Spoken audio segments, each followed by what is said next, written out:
ನಾಗರಿಕತೆ ಸ್ಟಾರ್ಟ್ ಆಗಿದ್ದೇ ಮಳೆ ನೀರು ಎಲ್ಲಿ ಕಲೆಕ್ಟ್ ಆಗುತ್ತೋ ಬಾವಿಗಳು, ಕೆರೆ, ಕಟ್ಟೆಗಳು ಅವು ಎಲ್ಲ ರೈನ್ ವಾಟರ್ ಹಾರ್ವೆಸ್ಟಿಂಗ್.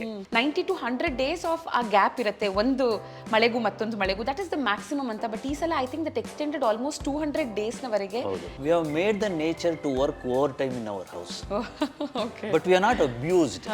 40-60 ಅನ್ನೋದು ಎಲ್ಲರಿಗೂ ಒಂದು ಡ್ರೀಮ್ ಸೈಟ್ ಆಗಿರುತ್ತೆ ಡೆಫಿನೆಟ್ಲಿ. ಅಟ್ ಲೀಸ್ಟ್ ಅಷ್ಟಿದ್ರೆ ನಾವು ಮನೆ ಸುತ್ತಲೂ ಸ್ವಲ್ಪ ಜಾಗ ಬಿಡಬಹುದು ಅಂತ. ಬಟ್ ಇವತ್ತಿನ ದಿನ most of them including us 30-40 ಸೈಟಲ್ಲಿ ಮನೆ ಕಟ್ಕೊಂಡಿರ್ತೀವಿ.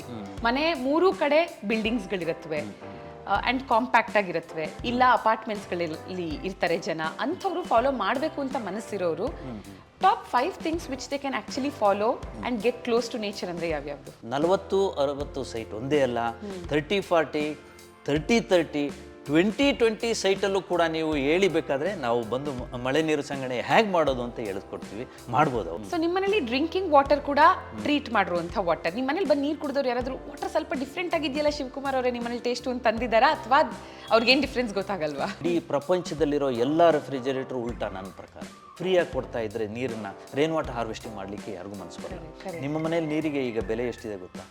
BWSSBಯಿಂದ ಕೊಡಲಿಕ್ಕೆ 1,000 ಲೀಟರ್ ನಿಮ್ಮ ಮನೆ ಬಾಗಿಲಿ ತೊಗೊಂಬಂದವ್ರು ಕೊಟ್ಟರೆ ಬರೀ 7 ರೂಪಾಯಿ ಕೊಡ್ತಾ ಇದ್ದೀರ ಅಷ್ಟೇ, 1,000 ಲೀಟರ್ ನೀರಿಗೆ. ಹಾಗೆ ಅಷ್ಟು ಚೀಪಾಗಿ ನೀರನ್ನು ನಿಮ್ಮ ಮನೆ ಬಾಗಿಲಿಗೆ ತಂದು ಕೊಟ್ಟು ಅದು ದುಡ್ಡನ್ನ ಒಂದು ತಿಂಗಳಾದ್ಮೇಲೆ ಇಸ್ಕೊಂಡ್ರೆ ರೈನ್ ವಾಟರ್ ಹಾರ್ವೆಸ್ಟಿಂಗ್ ಮಾಡಲಿಕ್ಕೆ ಮನಸ್ಸಿರಲಿ. ಇದನ್ನು ಚೇಂಜ್ ಮಾಡಬೇಕು ಅಂತ ನಾನು ಭಾಳಷ್ಟು ಟ್ರೈ ಮಾಡಿದೆ, ಬಟ್ ಅದ್ರಲ್ಲಿ ಫೇಲ್ ಆಗಿದ್ದೀನಿ, ಮಾಡೋಕ್ಕಾಗಿಲ್ಲ. One country which is implemented it beautifully apparently is Japan. ಇಂಥ ಒಂದು ದೇಶದಿಂದ ನಾವೇನು ಕಲಿಬಹುದು sir? Take away, not just for India but for any country. ಸಿಂಗಪೂರಲ್ಲಿ for example it's an offence. US ಅಲ್ಲಿ it is an offence to do rain water harvesting in your house. Bengaluru city should become a porous city. My concept is porous city concept. ಹೇಗೆ ಜಾಗ waste ಮಾಡಬೇಡಿ. Scooter ನಿಲ್ಲಿಸ್ತಿರಲ್ಲ ಅಲ್ಲಿ ಮಾಡಿ, ಅಥವಾ car ನಿಲ್ಲಿಸಿದ್ರು ಕೆಳಗಡೆ ಮಾಡಿ, ಬೇಕಾದಷ್ಟು ಜಾಗ ಇದೆ. ಎಷ್ಟೋ ಜನ ಕಮಿಟ್ಮೆಂಟ್ ಇರೋ ಅಂಥವ್ರು ಅವರ ಮನೆಯ ಲಿವಿಂಗ್ ರೂಮ್ ಕೆಳಗಡೆ ಬಾವಿ ಮಾಡಿ ಅದ್ರ ಮೇಲ್ಗಡೆ ಫ್ಲೋರಿಂಗ್ ಮಾಡಿಸಿ ಅಲ್ಲಿಗೆ ನೀರು ಬಿಟ್ಟಿದ್ದಾರೆ. ಅದು ಕಮಿಟ್ಮೆಂಟ್. ಇದು ಎಲ್ಲರಿಗೂ ಬೇಕು ಸೊಲ್ಯೂಷನ್. ಹೇಗೆ ಸರ್ ಮನೇಲಿ ಜಿರಳೆ ಇಲ್ಲದೆ ಇರೋ ಹಾಗಿರೋದು? ಅವತ್ತಿಂದ ಇವತ್ತಿನವರೆಗೂ ನಮ್ಮ ಮನೇಲಿ ಒಂದೂ ಜಿರಳೆ ಇಲ್ಲ. ಎಲ್ಲ ಜಿರಳೆಗಳನ್ನ ಪಕ್ಕದ ಮನೆ ಅವ್ರಿಗೆ ಕಳಿಸ್ಬಿಟ್ಟಿದ್ದೀವಿ. ಓಕೆ, ಇದನ್ನ ಯಾರು ಬೇಕಾದ್ರೂ ಫಾಲೋ ಮಾಡ್ಬೋದಾ? ಯಾರು ಬೇಕಾದ್ರೂ ಮಾಡ್ಬೋದು. ಸುಲಭವಾಗಿ 4 ಬೆಂಡನ್ನು ಹಾಕಿದ್ರೆ ಸಾಕು. 10 ವರ್ಷದಲ್ಲಿ ಏನಾಗ್ಬೋದಪ್ಪ ಅಂತಂದರೆ, ಈಗ ಇರೋಷ್ಟು ಲಕ್ಸುರಿ ಇರಲ್ಲ ನಿಮಗೆ. ಇಷ್ಟು ನೀರು ನಿಮಗೆ ಸುಲಭವಾಗಿ ಸಿಗೋದಿಲ್ಲ. ಇಷ್ಟು ಚೆನ್ನಾಗಿ ಮರಗಳು, ಗಿಡಗಳು ನಿಮ್ಮ ಮನೆ ಪಕ್ಕದಲ್ಲಿ ಇರೋದಿಲ್ಲ. ಈಗ ಸಾಧಾರಣವಾಗಿ ನೀವು 100-150 ಲೀಟ್ರು ಅಥವಾ 200 ಲೀಟ್ರು ನೀರು ಬಳಸ್ತೀರ ಒಬ್ಬೊಬ್ರು ನಿಮ್ಮ ಮನೆಯಲ್ಲಿ. ಆಗ ಇನ್ನು 10 ವರ್ಷದಲ್ಲಿ ಏನು ಮಾಡ್ಬೋದು ಅಂತಂದರೆ 50-60 ಲೀಟ್ರು ಅಷ್ಟರಲ್ಲೇ ನೀವು ಜೀವನ ಮಾಡಬೇಕಾಗುತ್ತೆ. ಮಾಡಲಿಕ್ಕೆ ಏನು ಕಷ್ಟ ಇಲ್ಲ. ಇವತ್ತು ನಮ್ಮ ಮನೆಯಲ್ಲಿ ಮಾಡ್ತಾ ಇದೀವಿ, 100 ಲೀಟ್ರಿಂದ ಕಡಿಮೆ ಬಳಸ್ತಾ ಇದೀವಿ.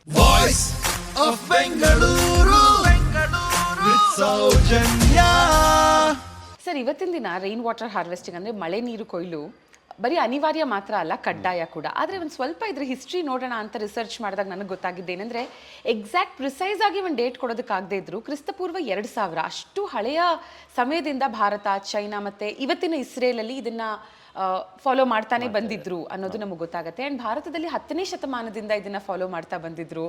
ಜೊತೆಗೆ ದ ಲಾಂಗೆಸ್ಟ್ ಅಂದರೆ 16 ಕಿಲೋಮೀಟರ್ನ ರೈನ್ ವಾಟರ್ ಹಾರ್ವೆಸ್ಟಿಂಗ್ ಇದನ್ನು ಮಾಡಿದ್ದು ನಾವೇ ಚೋಳರ ಕಾಲದಲ್ಲಿ ಅನ್ನೋದು ಒಂದು ಖುಷಿ. ಬೃಹದೇಶ್ವರ ದೇವಸ್ಥಾನ ಅಲ್ಲಿ ಕಲೆಕ್ಟ್ ಆಗ್ತಾ ಇದ್ದಂಥ ಮಳೆ ನೀರು ಶಿವಗಂಗಾ ಟ್ಯಾಂಕಲ್ಲಿ ಕಲೆಕ್ಟ್ ಆಗೋದು ಅಂತ ಒಂದು ಖುಷಿ. ಏನಂದರೆ ಇವತ್ತಿನ ದಿನ ಸೈಂಟಿಫಿಕಲಿ ಅಪ್ರೂವ್ ಆಗಿರೋವಂಥ, ಪ್ರಪಂಚದಾದ್ಯಂತ ಅಪ್ರೂವ್ ಆಗಿರೋ ಎಷ್ಟೆಷ್ಟೋ ನಮ್ಮ ಭಾರತದಲ್ಲಿ ಆಗಲೇ ನಾವು ಮಾಡಿದ್ವಿ ಅನ್ನೋದು.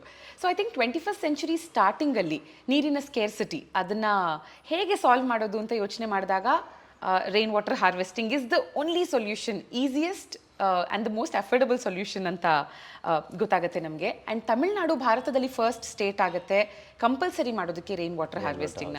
ಸೊ ಅಫ್ಕೋರ್ಸ್ ಈ ಹಿಸ್ಟ್ರಿಯನ್ನು ಮಾತಾಡ್ತಾ ಇವತ್ತಿನ ದಿನ ಆಲ್ಮೋಸ್ಟ್ ಎಲ್ಲ ಕಡೆನೂ ಇದು ಕಂಪಲ್ಸರಿ ಅಂತ ಆಗಿದೆ. ಬಟ್ ಸ್ಟಿಲ್ ಎಷ್ಟೆಷ್ಟೋ ಜನರಿಗೆ ಹೇಗೆ ವರ್ಕ್ ಆಗುತ್ತಿದ್ದು, what exactly is rain water harvesting ಅಂತ ಗೊತ್ತಿಲ್ಲ. ಅಂಥವ್ರಿಗೆ ಸಿಂಪಲ್ ಟರ್ಮ್ಸಲ್ಲಿ if you can explain what exactly is RWH? ಮಳೆ ನೀರು ಸಂಗ್ರಹಣೆ ಅಂತ ಹೇಳ್ಬೋದು. ರೈನ್ ವಾಟರ್ ಹಾರ್ವೆಸ್ಟಿಂಗ್ ಅಂದರೆ ಸಂಗ್ರಹಣೆ ಇನ್ಫ್ಯಾಕ್ಟ್ ನೀವು ಹೇಳಿದಕ್ಕಿಂತ ಭಾಳ ಹಿಂದಿಂದ ಸ್ಟಾರ್ಟ್ ಆಗಿದೆ. ಹೇಗೆ ಅಂತಂದರೆ, ನಾಗರಿಕತೆ ಸ್ಟಾರ್ಟ್ ಆಗಿದ್ದೇ ಮಳೆ ನೀರು ಎಲ್ಲಿ ಕಲೆಕ್ಟ್ ಆಗುತ್ತೋ ಬಾವಿಗಳು, ಕೆರೆ, ಕಟ್ಟೆಗಳು ಅವು ಎಲ್ಲ ರೈನ್ ವಾಟರ್ ಹಾರ್ವೆಸ್ಟಿಂಗ್. ಇನ್ಫ್ಯಾಕ್ಟ್ ಈಗ ಮಾಡರ್ನ್ ಡೇಸ್ ಅಲ್ಲಿ ಏನಾಗಿದೆ, ಜನಗಳಿಗೆ ಒಂದು ತಪ್ಪು ಕಲ್ಪನೆ ಇದೆ, ನಮ್ಮ ಮನೆ ಮೇಲೆ ಬಿದ್ದಿದ್ದ ನೀರನ್ನ ನಾವು ಕಲೆಕ್ಟ್ ಮಾಡಿ ಇಟ್ಕೊಂಡ್ರೆ ಮಾತ್ರ ರೈನ್ ವಾಟರ್ ಹಾರ್ವೆಸ್ಟಿಂಗ್ ಅಂತ. ಆಕ್ಚುಲಿ ಮಳೆ ನೀರು ಸಂಗ್ರಹಣೆ ಅಂತಂದ್ರೆ ಬಹಳಷ್ಟು ವೆರೈಟೀಸ್ ಇದೆ, ಅವು ಎಲ್ಲ ಬರುತ್ತೆ. ಇನ್ಫ್ಯಾಕ್ಟ್ ರೈತರಾಗ್ಲಿ, ನಾಗರಿಕತೆ ಬೆಳೆದಾಗ್ಲಿಂದನೂ ಕೂಡ ಹಳ್ಳಿಗಳಾಗ್ಲಿ ಎಲ್ಲದೂ ಕೂಡ.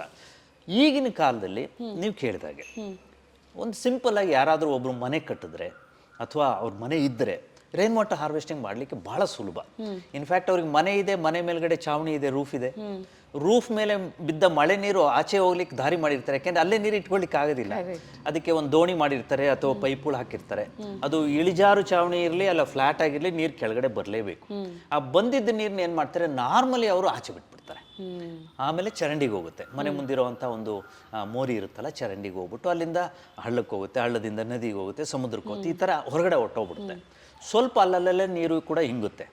ಅದ್ರ ಬದಲು ನಾವೇನು ಮಾಡ್ಬೋದು ಅಂತಂದರೆ, ಈಗಿನ ಪರಿಸ್ಥಿತಿನಲ್ಲಿ ನಾಗರಿಕತೆ ಜಾಸ್ತಿ ಆದಾಗೆ, ಹಳ್ಳಿಗಳಲ್ಲಿ ಮನೆಗಳು ಜಾಸ್ತಿ ಆದಾಗೆ, ನೀರಿನ ಬಳಕೆನೂ ಜಾಸ್ತಿ ಆಯಿತು, ಮತ್ತು ನೀರಿನ ಒಂದು ಕ್ವಾಲಿಟಿ ಅಂತ ಏನಿದೆ ಅದಕ್ಕೂ ಕೂಡ ಭಾಳಷ್ಟು ಒತ್ತಡ ಬಿದ್ದಿದೆ. ಇದೆಲ್ಲದಕ್ಕೂ ಕೂಡ ಒಂದು ಪರಿಹಾರ ಏನಪ್ಪ ಅಂತಂದರೆ, ಮಳೆ ನೀರು ಶುದ್ಧವಾಗಿರುತ್ತೆ. ಇನ್ಫ್ಯಾಕ್ಟ್ ಅದಕ್ಕಿಂತ ಶುದ್ಧ ನೀರು ನಿಮ್ಮ ಈ ಪ್ರಪಂಚದಲ್ಲಿ ಸಿಗೋದೇ ಇಲ್ಲ ನಿಮಗೆ. ಅಷ್ಟು ಶುದ್ಧವಾದ ನೀರು ನಮ್ಮನೆ ಮೇಲೆ ಬೀಳಬೇಕಾದ್ರೆ ನಾವು ಅದನ್ನ ಯಾಕೆ ಹಿಡಿಬಾರ್ದು? ಅದನ್ನ ಹಿಡಿಯೋದು ಹೇಗಪ್ಪ ಅಂತಂದರೆ, ಎಲ್ಲ ಪರಿಕರ ಇದೆ ನಿಮಗೆ. ಇರೋ ಮನೆ ಆದರೆ ರೂಫ್ ಇದೆ, ಪೈಪಿಂದ ಆಚೆ ಬರುತ್ತೆ. ಆ ಪೈಪಿಂದ ಆಚೆ ಬಂದ ನೀರನ್ನು ನೀವು ನಿಮ್ಮ ಕೆಳಗಡೆ ಇರೋ ಒಂದು ಟ್ಯಾಂಕು ಅಥವಾ ಸಂಪಲ್ಲೋ ಕಲೆಕ್ಟ್ ಮಾಡಿ ಇಟ್ಕೋಬೇಕು. ಕಲೆಕ್ಟ್ ಮಾಡೋದಕ್ಕೆ ಮುಂಚೆ ಒಂದು ಎಚ್ಚರಿಕೆ ಏನಪ್ಪ ಅಂತಂದರೆ, ನೀರು ಶುದ್ಧವಾಗಿರುತ್ತೆ ಮಳೆ ನೀರು, ಆದರೆ ಏನಾಗುತ್ತೆ ಅಂದರೆ ನಮ್ಮ ಚಾವಣಿ ಮೇಲೆ, ರೂಫ್ ಮೇಲ್ಗಡೆ ಧೂಳಿರುತ್ತೆ, ಅಕ್ಕಿ ಪಕ್ಷಿಗಳು ಮಲಮೂತ್ರ ಇರುತ್ತೆ, ಗಿಡ ಮರಗಳು, ಎಲೆಗಳು, ಇವೆಲ್ಲ ಅನ್ಡಿಸೈರಬಲ್ ಮ್ಯಾಟರ್. ಅದನ್ನು ತೆಗಿಬೇಕಾಗುತ್ತೆ. ಅದಕ್ಕೆ ಫಿಲ್ಟರ್ ಸಿಗುತ್ತೆ, ನಾನಾ ಥರದ ಫಿಲ್ಟರ್ ಸಿಗುತ್ತೆ. ನಾನು ಕೂಡ ಒಂದು ಫಿಲ್ಟ್ರು ನಾವು ಮನೆಯಲ್ಲಿ ಡಿಸೈನ್ ಮಾಡಿಬಿಟ್ಟು ಈಗ ಪೇಟೆಂಟ್ ಆಗಿ ಇಡೀ ಪ್ರಪಂಚದಲ್ಲಿ ಎಲ್ಲ ಕಡೆ ಸಿಗ್ತಾ ಇದೆ. ಅದು ಆ ಥರ ಯಾವುದಾದ್ರೂ ಒಂದು filter hockey, several makes and types ಇದೆ, ಅದನ್ನು ಒಂದು ಫಿಲ್ಟರ್ ಹಾಕಿದ್ರೆ ಏನಾಗುತ್ತೆ, ಅದು ಆ ಅನ್ಡಿಸೈರೇಬಲ್ ಮ್ಯಾಟರ್ ನಮ್ಗೆ ಏನೇನು ಬೇಡವೋ ಅದನ್ನೆಲ್ಲ ತೆಗೆದು ಶುದ್ಧವಾದ ನೀರನ್ನು ನಮ್ಮ ಟ್ಯಾಂಕಿಗೆ ಬಿಡುತ್ತೆ. ಆ ಟ್ಯಾಂಕನ್ನು ಉಪಯೋಗಿಸ್ಬೋದು. ಇದೇ ಮಳೆ ನೀರು ಸಂಗ್ರಹಣೆ. Okay okay, as simple as it sounds, but still ಸುಮಾರು ಜನ ಬೇಕಾ ಬೇಡವಾ ಅನ್ನೋ ಮನಸ್ಥಿತಿಲಿ ಇದ್ದಾಗ ಅಥವಾ ಕನ್ಫ್ಯೂಷನಲ್ಲಿ ಇದ್ದಾಗ ಗವರ್ಮೆಂಟ್ ಕಂಪಲ್ಸರಿ ಮಾಡಿದ್ದು ಒಂಥರ ಒಳ್ಳೇದಾಯಿತು, ರೈನ್ ವಾಟರ್ ಹಾರ್ವೆಸ್ಟಿಂಗ್ ಮಾಡಲೇಬೇಕು ಅಂತ. ಬಟ್ ಸ್ಟಿಲ್ ಸರ್, ಒಂದು ಕ್ವೆಶ್ಚನ್ ನನ್ನನ್ನು ಕಾಡ್ತಾ ಇರೋದು, ಲಾಸ್ಟ್ 1 year ಬೆಂಗಳೂರು ನಾವು ಯಾವತ್ತೂ ವಿಟ್ನೆಸ್ ಮಾಡಿಲ್ಲದೆ ಇರುವಂತಹ ಬಿಸಿಲನ್ನ ವಿಟ್ನೆಸ್ ಮಾಡಿದ್ವಿ. ಆ್ಯಂಡ್ ಯೂಶಲಿ ನಿಮ್ಮದೇ ಒಂದು ಹಿಂದಿನ ಇಂಟರ್ವ್ಯೂನಲ್ಲಿ ನಾನು ನೋಡಿದ್ದೆ that usually 90 to 100 days of ಆ ಗ್ಯಾಪ್ ಇರುತ್ತೆ ಒಂದು ಮಳೆಗೂ ಮತ್ತೊಂದು ಮಳೆಗೂ, ದಟ್ ಇಸ್ ದ ಮ್ಯಾಕ್ಸಿಮಮ್ ಅಂತ. ಬಟ್ ಈ ಸಲ I think that extended almost 200 daysನವರೆಗೆ. ಸೊ ನೀವು ವಾಟರ್ ಕನೆಕ್ಷನ್ ಕೂಡ ತಗೊಂಡಿರಲಿಲ್ಲ, ಜಸ್ಟ್ 6 months ಬ್ಯಾಕ್ ತಗೊಂಡ್ರಿ ಅಂತ ಹೇಳಿದ್ರಿ. ಅದಕ್ಕೆ ಒಂದು ಕಾರಣ ಇದೆ, will come back to it. But then last 1 year ಹೇಗೆ ಸರ್ವೈವ್ ಆದ್ರಿ ಜಸ್ಟ್ ವಿತ್ ಮಳೆ ನೀರು? Because there was almost no rain water at all. ನಾವು 28 ವರ್ಷ ನಮಗೆ ಈ ಥರ ತೊಂದರೆಗಳು ಜಾಸ್ತಿ ಆಗಿರಲಿಲ್ಲ. ಕೆಲವು ಒಂದು ವಾರ ನೀರು ಕಡಿಮೆ ಆಗಿರೋದು, ಇಲ್ಲದೆ ಇದ್ರೆ ಬೇರೆ ಕಡೆಯಿಂದ ನೀರು ತೊಗೊಳೋದು, ಈ ಥರ ಇತ್ತು. ನಮಗೆ ಗ್ರೌಂಡ್ ವಾಟರ್ ಮೇಲೂ ಕೂಡ ಡಿಪೆಂಡ್ ಆಗೋ ಪರಿಸ್ಥಿತಿ ಬರುತ್ತೆ, ಬಾವಿಗಳು ಏನಾದರೂ ಮಾಡಿದ್ರು. ಆದರೆ ನಮ್ಮ ಮನೆಯಲ್ಲಿ ಏನು ಮಾಡಿದ್ವಿ ಅಂತಂದರೆ, ನಾವು ಸ್ಟೋರ್ಡ್ ವಾಟರ್ನ ಮಂತಿಂದ ಮಂತ್ಗೆ, ಸೀಸನಿಂದ ಸೀಸನ್ಗೆ ಇಡೀ ವರ್ಷ ಬಳಸ್ತಾ ಬಂದ್ವಿ. ಈ ಕಳೆದ ವರ್ಷ ಮಾತ್ರ ಏನಾಯಿತು ಅಂತಂದರೆ, ನಮಗೆ 100 ವರ್ಷದಲ್ಲಿ ಆಗದೇ ಇರೋ ಅಂಥ ಒಂದು ವ್ಯತ್ಯಾಸ ಆಯಿತು. ಏನಪ್ಪ ಅಂತಂದರೆ, ಒಂದು ಒಳ್ಳೆ ಮಳೆ ಬಂದ ಮೇಲೆ ಮತ್ತೆ ಭಾಳಷ್ಟು ಗ್ಯಾಪ್ ಆಗೋಯ್ತು, ಮಳೆ ಬರಲೇ ಇಲ್ಲ. ಹಾಗಾಗಿ ನಮ್ಮಲ್ಲಿ ಸ್ಟೋರ್ಡ್ ವಾಟರ್ ಎಲ್ಲ ಫುಲ್ ಖಾಲಿ ಆದರೂ ಕೂಡ ನೀರು ಸಿಗ್ತಿರಲಿಲ್ಲ. ಹಾಗಾಗಿ ನಾವು ಪೈಪ್ಡ್ ವಾಟರ್ ಕನೆಕ್ಷನ್ ತೊಗೋಬೇಕಾಯಿತು. ಮತ್ತು ಗ್ರೌಂಡ್ ವಾಟರ್ ನಾವು ಬೋರ್ವೆಲ್ ಉಪಯೋಗಿಸ್ತಾ ಇರಲಿಲ್ಲ, ಹಾಗಾಗಿ ನಾವು ಬೋರ್ವೆಲ್ಲಿಗೆ ಮೊರೆ ಹೋಗಲಿಲ್ಲ. ಈಗ ಪೈಪ್ಡ್ ವಾಟರ್ ಕನೆಕ್ಷನ್ ತೊಗೊಂಡ್ವಿ. ಕನೆಕ್ಷನ್ ತೊಗೊಂಡು ನಾವು ಒಂದು 4 months ಉಪಯೋಗಿಸಿದ್ವಿ. ಅಷ್ಟೊತ್ತಿಗೆ ಒಳ್ಳೆ ಮಳೆ ಈಗ ಬಂತು. ಬಂದ ತಕ್ಷಣ ನಮಗೆ ಆ ಟ್ಯಾಪ್ನ ಕ್ಲೋಸ್ ಮಾಡಿ, BWSSP ನೀರು ಬರ್ತಾ ಇತ್ತಲ್ಲ, ಆ ವ್ಯಾಲ್ ಕ್ಲೋಸ್ ಮಾಡಿ ಈಗ ಬ್ಯಾಕ್ ಟು ರೈನ್ ವಾಟರ್ಗೆ ನಾವು ಬಂದಿದ್ದೀವಿ. ಆ್ಯಂಡ್ ಆಲ್ಸೋ ಅಡಲ್ಟ್ಸ್ ಇದ್ದಾಗ ಹೇಗೋ ನಾವು ಮ್ಯಾನೇಜ್ ಮಾಡ್ಬೋದು. ಸೊ ಸುಮಾ ಮೇಡಮ್ ಕೂಡ ಹೇಳ್ತಿದ್ರು, ನಿಮ್ಮ ಮನೇಲಿ ಒಬ್ಬ ಪುಟ್ಟ ಮಗು ಇರೋದ್ರಿಂದ ಇವಾಗ ಒಂದೊಂದ್ಸಲ ಈ ವಾಟರ್ ಸ್ಕೇರ್ಸಿಟಿ ಅಂತ ಆದಾಗ ದೊಡ್ಡೋರು ಅಡ್ಜಸ್ಟ್ ಮಾಡ್ಕೊಳ್ಳೋದಕ್ಕೂ ಮಗು ಅಡ್ಜಸ್ಟ್ ಮಾಡ್ಕೊಳ್ಳೋದಕ್ಕೂ there'll be a lot of difference. ಸ್ವಲ್ಪ ಕಾಂಪ್ರಮೈಸಸ್ ಮಾಡ್ಕೋಬೇಕಾಗತ್ತೆ. ಹಾಗಾಗಿ ಫೈನಲಿ ವಾಟರ್ ಕನೆಕ್ಷನ್ ತಗೊಂಡ್ರಿ.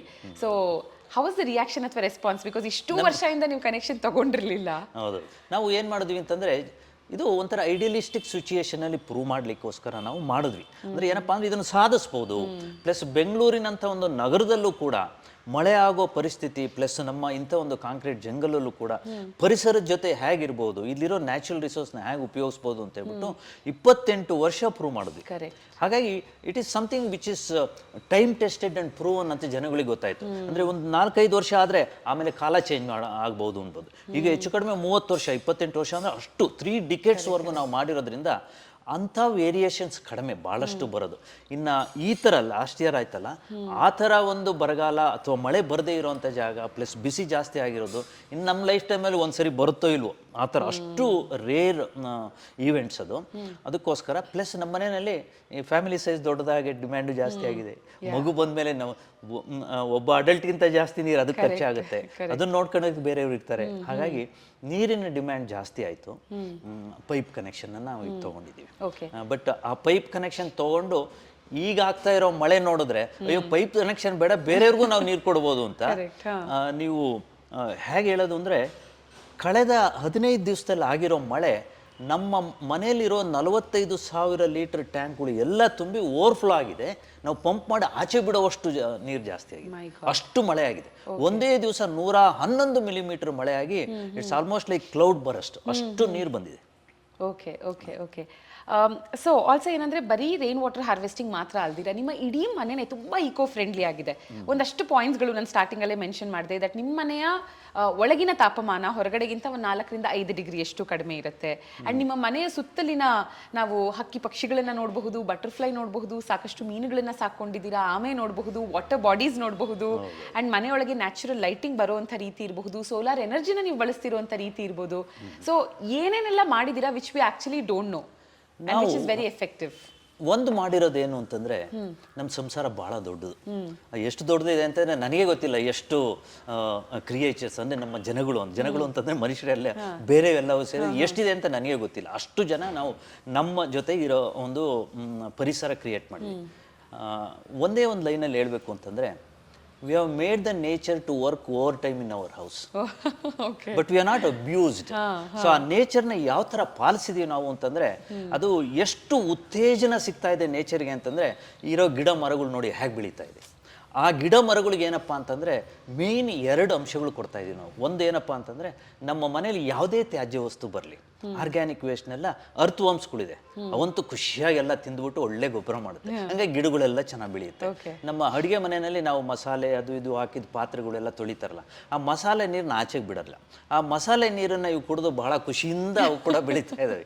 ನಮ್ಗೆ ಹೇಗೆ ಮಸಾಲೆ ಇಷ್ಟು ಅದಕ್ಕೂ ಒಳ್ಳೆ ಪೌಷ್ಟಿಕ ಆಹಾರ ಅದಕ್ಕೂ ಸಿಗುತ್ತೆ. ಹಾಗಾಗಿ ಗಿಡ ಮರಗಳು ಚೆನ್ನಾಗಿ ಬೀಳುತ್ತೆ.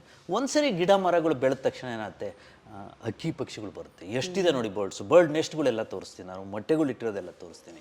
ಅದ್ರ ಜೊತೆ ಸಾಕಷ್ಟು ಬಟರ್ಫ್ಲೈಸ್ ಇದೆ, ಇನ್ಸೆಕ್ಟ್ಸ್ಗಳು ಎಷ್ಟಿದೆ ಹೇಳಲಿಕ್ಕಲ್ಲ, ಬೀ ಹೈವ್ಸ್ ಇದೆ, ಈ ಥರ ಭಾಳಷ್ಟು ಸೇರ್ಕೊಂಡಿದೆ.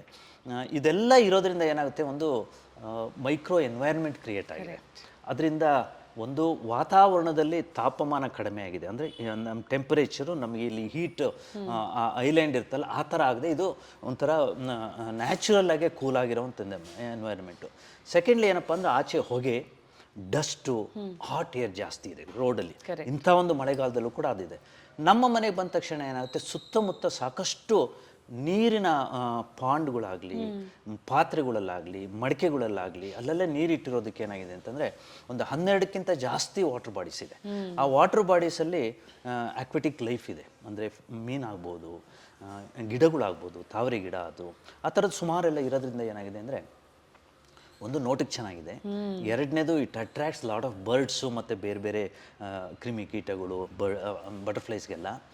ಮೂರನೇದು, ಆ ಬಂದಿದ್ದ ಹಾಟ್ ಏರು ಇಲ್ಲಿ ಮಾಯಿಶ್ಚರ್ ಪಿಕಪ್ ಮಾಡಿಕೊಂಡು ಕೂಲಾಗಿ ಒಳಗಡೆ ಬರುತ್ತೆ. ಒಳಗಡೆ ಬರೋದಕ್ಕೆ ಮುಂಚೆ ಇಲ್ಲೊಂದು ಗ್ರೀನ್ ಕರ್ಟನ್ ನಮ್ಮ ಮನೆ ಸುತ್ತ ನೋಡಿ. ನಮ್ಮ ಮನೆ ಹೇಗಿದೆಯೋ 40 ಅಡಿ 60 ಅಡಿ ಸೈಟಲ್ಲಿರೋ ಮನೆಯಲ್ಲಿ 10 ಅಡಿ ಹೆಚ್ಚು ಕಡಿಮೆ ಸುತ್ತ ಜಾಗ ಬಿಟ್ಟಿದೆ.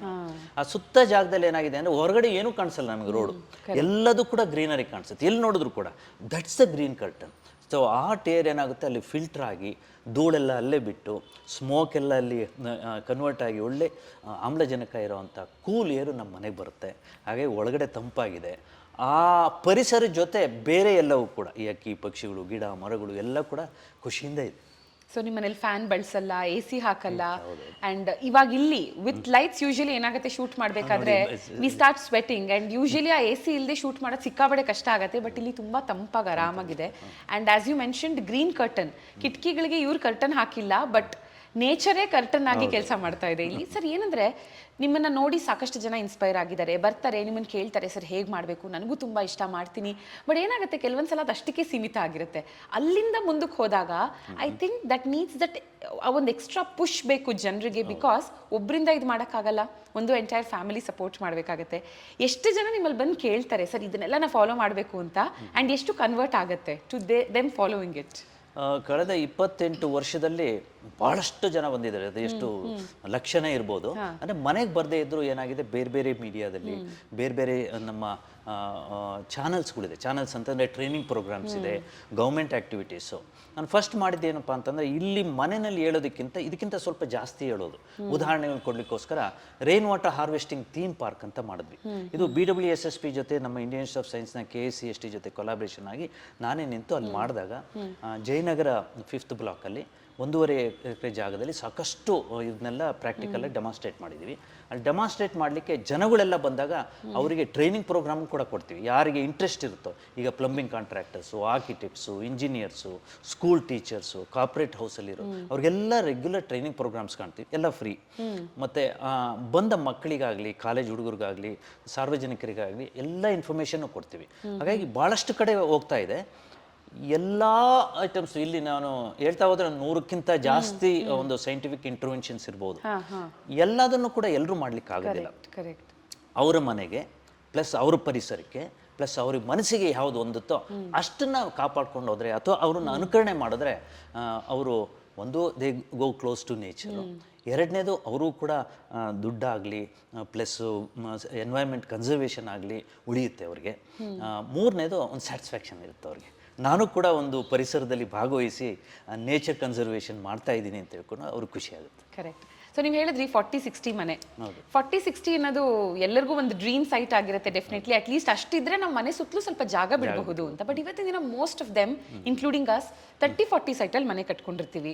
ಮನೆ 3 ಕಡೆ ಬಿಲ್ಡಿಂಗ್ಸ್ಗಳಿರುತ್ತವೆ ಆ್ಯಂಡ್ ಕಾಂಪ್ಯಾಕ್ಟ್ ಆಗಿರುತ್ತವೆ, ಇಲ್ಲ ಅಪಾರ್ಟ್ಮೆಂಟ್ಸ್ಗಳಲ್ಲಿ ಇರ್ತಾರೆ ಜನ. ಅಂಥವ್ರು ಫಾಲೋ ಮಾಡಬೇಕು ಅಂತ ಮನಸ್ಸಿರೋರು top 5 things which they can actually follow and get close to nature ಅಂದರೆ ಯಾವ್ಯಾವುದು? ಒಂದು ನಮ್ಮ ಮನೆ 40-60 ಇರ್ಬೋದು, ಬಟ್ ನಾವು ಕಟ್ಟಿರೋದು 30-40ಗಿಂತ ಕಡಿಮೆ ಇದೆ. ಹಾಗಾಗಿ ಮಧ್ಯದಲ್ಲಿ ಕಟ್ಟಿದ್ದೀವಿ. ಇಷ್ಟಲ್ಲಿ ಬರೆಯೋ ನೀರೇ ಒಂದು ಸಂಸಾರಕ್ಕೆ ಹೆಚ್ಚು ಕಡಿಮೆ ಸಾಕಾಗುತ್ತೆ. ಬಟ್ ಕೆಲವೊಂದು ವಿಷಯಗಳನ್ನ ಆಮೇಲೆ ಹೇಳ್ತೀನಿ ನಾನು. ಒಂದು ವಿಷಯ ಜ್ಞಾಪಕ ಇಟ್ಕೊಳ್ಳಿ, ಇಷ್ಟು ನೀರು ಜಾಸ್ತಿ ಇದೆ ಅಂತ ನಾವು ನೀರು ಯಥೇಚ್ಛವಾಗಿ ಬಳಸೋದಿಲ್ಲ. ಅಷ್ಟು ಸುಲಭವಾಗಿ ಯಾವುದೇ ಒಂದು ದುಡ್ಡು ಕೊಡದೆ, ಫೀಸ್ ಕೊಡದೆ, ಒಂದು ಬಿಲ್ ಕಟ್ಟದೆ ನೀರು ಸ್ವಾಭಾವಿಕವಾಗಿ ಸಿಕ್ಕರೂ ಕೂಡ ನಮ್ಮ ಮನಸ್ಸಲ್ಲಿದೆ. ಎಲ್ಲರೂ ನಮ್ಮ ಫ್ಯಾಮಿಲಿ ಎಲ್ಲ ಮೆಂಬರ್ಸು ಕೂಡ ನೀರನ್ನು ಕನ್ಸರ್ವ್ ಮಾಡಿಸ್ಬೇಕು, ಉಳಿಸ್ಬೇಕು, ಅದಕ್ಕೆ ಮಾದರಿ ಆಗಬೇಕು ಅಂತ. ಹಾಗಾಗಿ ಏನು ಮಾಡ್ತೀವಿ, ಕಡಿಮೆ ನೀರು ಉಪಯೋಗಿಸ್ತೀವಿ. ಉಪಯೋಗಿಸಿದ ನೀರನ್ನ ಮರುಬಳಕೆ ಮಾಡ್ತಾ ಇದೀವಿ. ಅದು ಬಹಳ ಇಂಪಾರ್ಟೆಂಟ್. ಯಾಕೆಂತಂದರೆ ಉಪಯೋಗಿಸಿದ ನೀರು ಆಚೆ ಬಿಟ್ಟ ತಕ್ಷಣ ಅದು ಮತ್ತೆ ಮೊಳಕೆ ಬರೋದಿಲ್ಲ ಇಲ್ಲಿ ತಕ್ಷಣದಲ್ಲಿ. ಅದಕ್ಕೋಸ್ಕರ ದೂರದಿಂದ ನೀರು ತರೋದು ಬೇಡ ಅಂತ ಹೇಳಿ ಒಂದು ಮಾದರಿ ಆಗಬೇಕು ಅಂತ ನಮ್ಮ ವಾಷಿಂಗ್ ಮಿಷಿನಲ್ಲಿ ಬಂದ ನೀರನ್ನು ನಾವೇನು ಮಾಡ್ತೀವಿ, ಟಾಯ್ಲೆಟ್ ಫ್ಲಶಿಗೆ ಬಳಸ್ತೀವಿ. ಅದಕ್ಕೊಂದು ವ್ಯವಸ್ಥೆ ಮಾಡಿದ್ವಿ. ಮತ್ತು ಕಿಚನಲ್ಲಿ ಬಂದಿದ್ದ ನೀರನ್ನ ಆಗಲೇ ಹೇಳ್ದೆ ಗಿಡ ಮರಗಳಿಗೆ ಬಳಸ್ತೀವಿ. ಈ ಥರ ನೀರನ್ನ ಮರುಬಳಕೆ ಮಾಡೋದ್ರಿಂದ ನೀರು ಕಡಿಮೆ ಬೇಕು. 30-40 ಸೈಟಲ್ಲೂ ಕೂಡ ಈ ಥರ ಎಲ್ಲ ಮಾಡಿದ್ರೆ ಬೇಕಾದಷ್ಟು ನೀರು ಉಳಿಸ್ಬೋದು.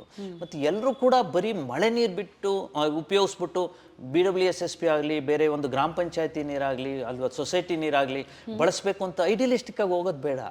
ಅದ್ರ ಮೇಲೆ ಇರೋ ಈ ಕನ್ವೆನ್ಷನಲ್ ಸಪ್ಲೈ ಮತ್ತು ಸರ್ವಿಸ್ ಪ್ರೊವೈಡರ್ ಮೇಲಿರೋ ಅಂಥ ಒಂದು ಹೊರೆನ ಸ್ವಲ್ಪ ಕಡಿಮೆ ಮಾಡೋಣ. ಕಡಿಮೆ ಮಾಡಿದಾಗ ಏನಾಗುತ್ತೆ, ಈಗ 1 ಲಕ್ಷ ಮನೆಗೆ ನೀರು ಕೊಡ್ತಾ ಇದ್ರೆ 1.5 ಲಕ್ಷ ಮನೆಗಳಿಗೆ ನೀರು ಕೊಡೋ ಹಾಗೆ ಆಗಬೇಕು. ಅದಕ್ಕೆ ಇದೇ ಜನಗಳು ಇದೇ ಮನೆಗಳಲ್ಲಿ ನಾವು ಕನ್ಸರ್ವೇಷನ್ ಮಾಡಿದ್ರೆ ಮತ್ತು ಈ ಥರ ಪ್ರಾಕ್ಟೀಸ್ ಮಾಡಿದ್ರೆ 40-60 ಸೈಟ್ ಒಂದೇ ಅಲ್ಲ, 30-40, 30-30, 20-20 ಸೈಟಲ್ಲೂ ಕೂಡ ನೀವು ಹೇಳಿಬೇಕಾದ್ರೆ ನಾವು ಬಂದು ಮಳೆ ನೀರು ಸಂಗ್ರಹಣೆ ಹೇಗೆ ಮಾಡೋದು ಅಂತ ಹೇಳಿಸ್ಕೊಡ್ತೀವಿ, ಮಾಡ್ಬೋದು. ಸೊ ನಿಮ್ಮ ಮನೇಲಿ ಡ್ರಿಂಕಿಂಗ್ ವಾಟರ್ ಕೂಡ ಟ್ರೀಟ್ ಮಾಡಿರುವಂಥ ವಾಟರ್, ನಿಮ್ಮ ಮನೇಲಿ ಬಂದು ನೀರು ಕುಡಿದವ್ರು ಯಾರಾದರೂ ವಾಟರ್ ಸ್ವಲ್ಪ ಡಿಫ್ರೆಂಟ್ ಆಗಿದೆಯಲ್ಲ ಶಿವಕುಮಾರ್ ಅವರೇ ನಿಮ್ಮ ಮನೇಲಿ ಟೇಸ್ಟು ಅಂತ ತಂದಿದ್ದಾರಾ, ಅಥವಾ ಅವ್ರಿಗೇನು ಡಿಫ್ರೆನ್ಸ್ ಗೊತ್ತಾಗಲ್ವಾ? ಭಾಳಷ್ಟು ಏನು ಡಿಫ್ರೆನ್ಸ್ ಇಲ್ಲ. ಯಾಕೆಂದ್ರೆ ಸಿಹಿ ನೀರು, ಉಪ್ಪು ನೀರು, ಹೊರಗಡೆ ನೀರು ಏನಾಗುತ್ತೆ ಅಂತಂದರೆ 2 ಥರ ವ್ಯತ್ಯಾಸ ಇರುತ್ತೆ. ಒಂದು ನಮ್ಮ BWSSP ನೀರು ಅಥವಾ ಗ್ರಾಮ ಪಂಚಾಯತಿ ನೀರು ಆದರೆ ಒಂದು ಸ್ವಲ್ಪ ಕ್ಲೋರಿನ್ ಅಂಶ ಇರೋದ್ರಿಂದ ಕ್ಲೋರಿನ್ ಟೇಸ್ಟ್ ಇರುತ್ತೆ. ಎರಡನೇದು ಬೋರ್ವೆಲ್ ನೀರು ಅಥವಾ ನಮ್ಮ ಸೊಸೈಟಿಗಳಲ್ಲಿ ಅಲ್ಲಿ ಕೊಡೋ ನೀರುಗಳು ಬೋರ್ವೆಲ್ಲಿಂದನೇ ಬರೋದ್ರಿಂದ ಏನಾಗುತ್ತೆ, ಅದು ಗಡಸು ಅಥವಾ ಹಾರ್ಡ್ ವಾಟರ್ ಇದರಿಂದ ಅದು ಟೇಸ್ಟೇ ಗೊತ್ತಾಗುತ್ತೆ. ಇಮಿಡಿಯೇಟಾಗಿ ಒಂಥರ ಸಾಲ್ಟಿ ಅಥವಾ ಅಷ್ಟು ಟೇಸ್ಟ್ ಇರೋದಿಲ್ಲ. ನಮ್ಮದು ರೈನ್ ವಾಟರ್ ಇರೋದ್ರಿಂದ ಎರಡೂ ಟೇಸ್ಟ್ಗಳು ಇರೋದಿಲ್ಲ, ಒಂದು ಹಿತವಾದ ಟೇಸ್ಟ್ ಇರುತ್ತೆ. ಆದರೂ ಕೂಡ ಈ ಚಾವಣಿ ಮೇಲೆ ಬಿದ್ದ ನೀರಲ್ಲಿ ಒಂದೊಂದು ಸರಿ ಏನಾಗುತ್ತೆ, ಅಕ್ಕಿ ಪಕ್ಷಿಗಳು ಮಲಮೂತ್ರದಲ್ಲಿ ಈ ಬ್ಯಾಕ್ಟೀರಿಯಾಸ್ ಇರೋ ಚಾನ್ಸಸ್ ಇರುತ್ತೆ. ನಾವು ಎಷ್ಟೇ ಕ್ಲೀನಾಗಿ ಫಿಲ್ಟರ್ ಮಾಡಿದ್ರು ಕೂಡ ಈ ಬ್ಯಾಕ್ಟೀರಿಯಾಸ್ ಅದು ಇದು ಫಿಲ್ಟರ್ ಆಗೋದಿಲ್ಲ.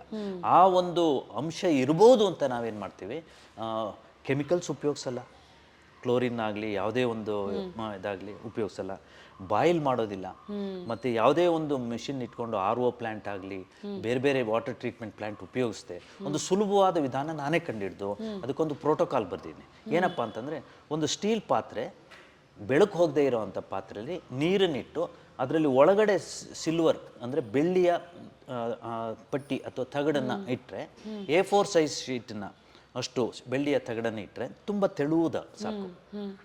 10 ಗಂಟೆಗಳಲ್ಲಿ ಅದರಲ್ಲಿರೋ ಬ್ಯಾಕ್ಟೀರಿಯಾ ಎಲ್ಲ ಸತ್ತೋಗುತ್ತೆ. ಹಾಗಾಗಿ 0 ಬ್ಯಾಕ್ಟೀರಿಯಾ ವಾಟರ್ ನಮ್ಮ ಮನೆಯಲ್ಲಿ ಅದನ್ನು ಕಳೆದ 25 ವರ್ಷದಿಂದ ಮೇಲೆ ಉಪಯೋಗಿಸ್ತಾ ಇದ್ದೀವಿ.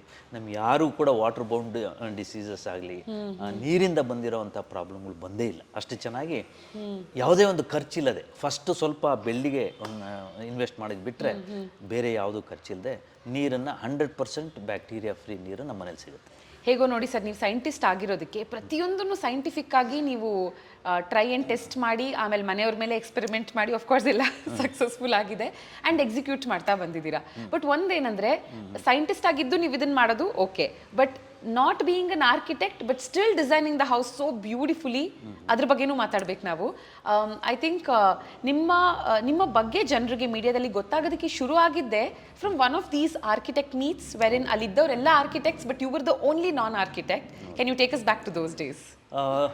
ನಾವು ಮನೆ 95ನೇ ಇಸ್ವಿನಲ್ಲಿ ಕಟ್ಟಿಸಿದ್ವಿ, 1995ನೇ ಇಸ್ವಿನಲ್ಲಿ ಕಟ್ಟಿ ಇದೆಲ್ಲ ಎಕ್ಸ್ಪೆರಿಮೆಂಟ್ ಭಾಳ ಮಾಡ್ತಾಯಿದ್ದೆ ನಾನು.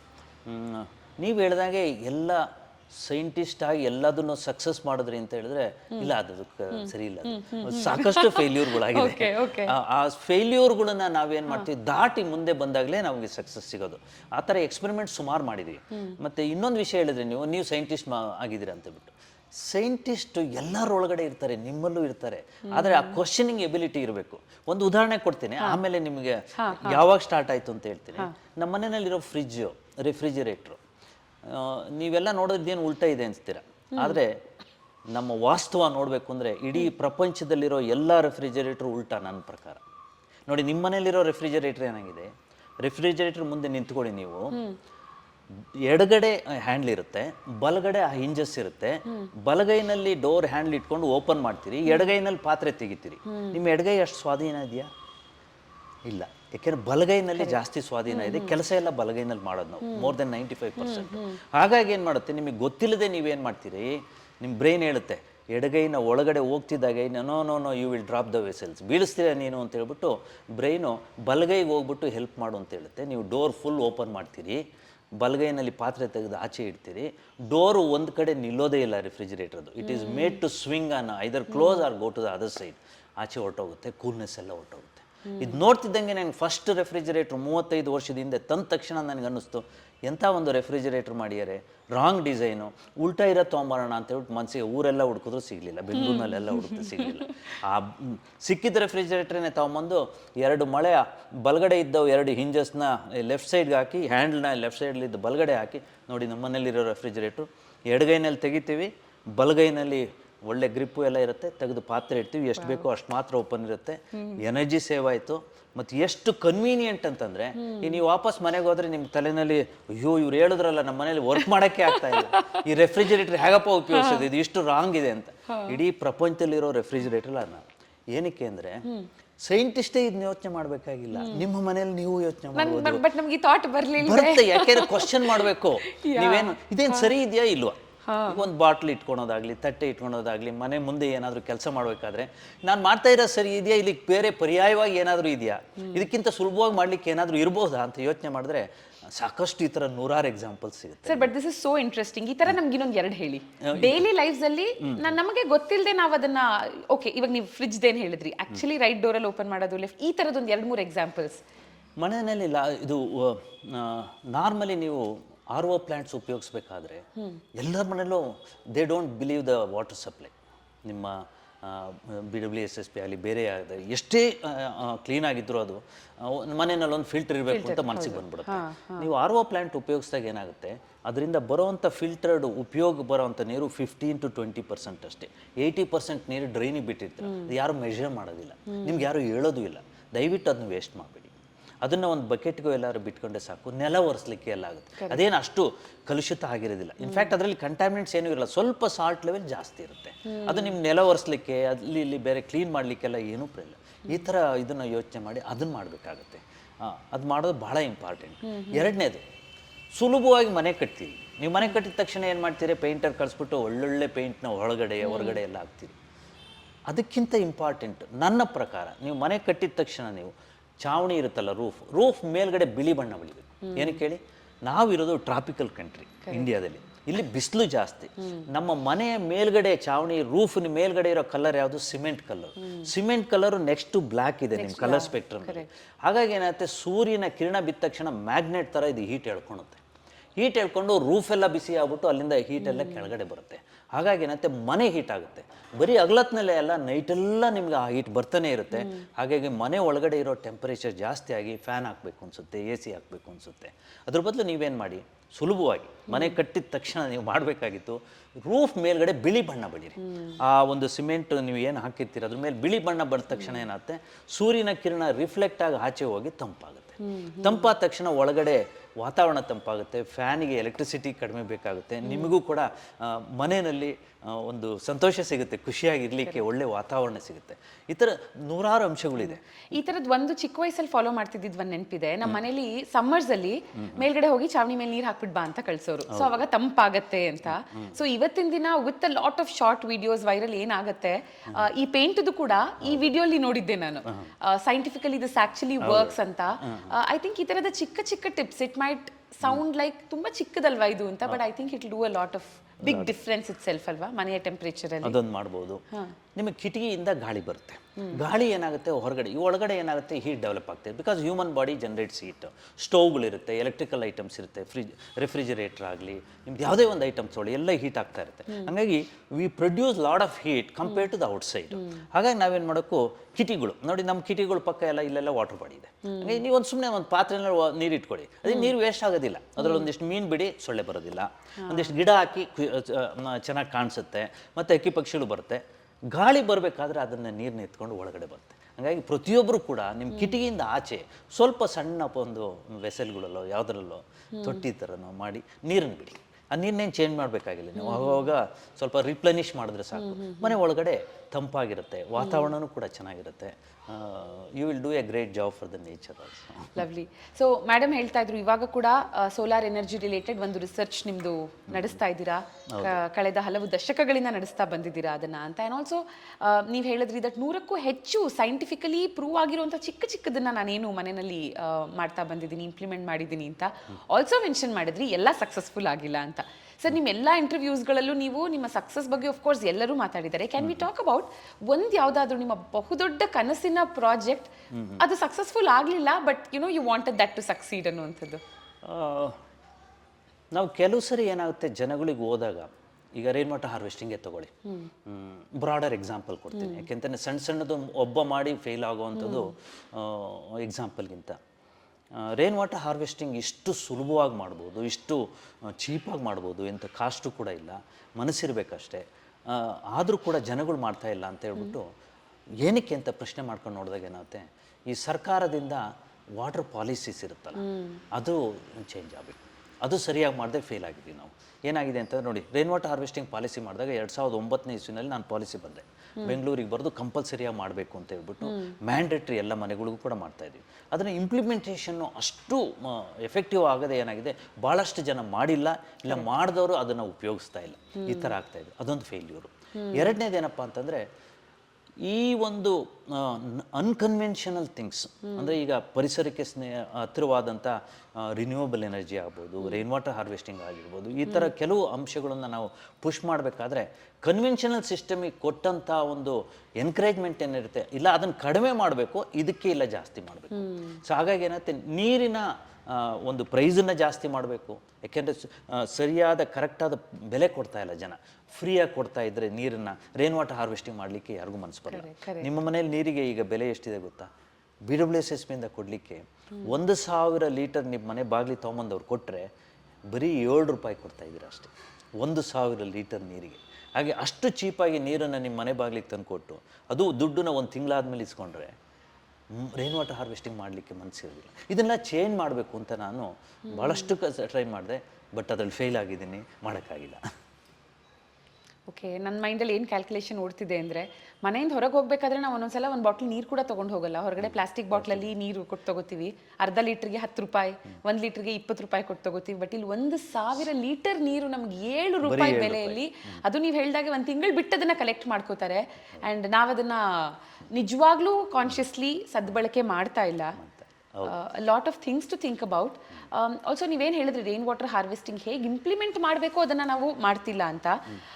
One country which is implemented it beautifully apparently is Japan. ಇಂಥ ಒಂದು ದೇಶದಿಂದ ನಾವೇನು ಕಲಿಬಹುದು sir? Take away, not just for India but for any country.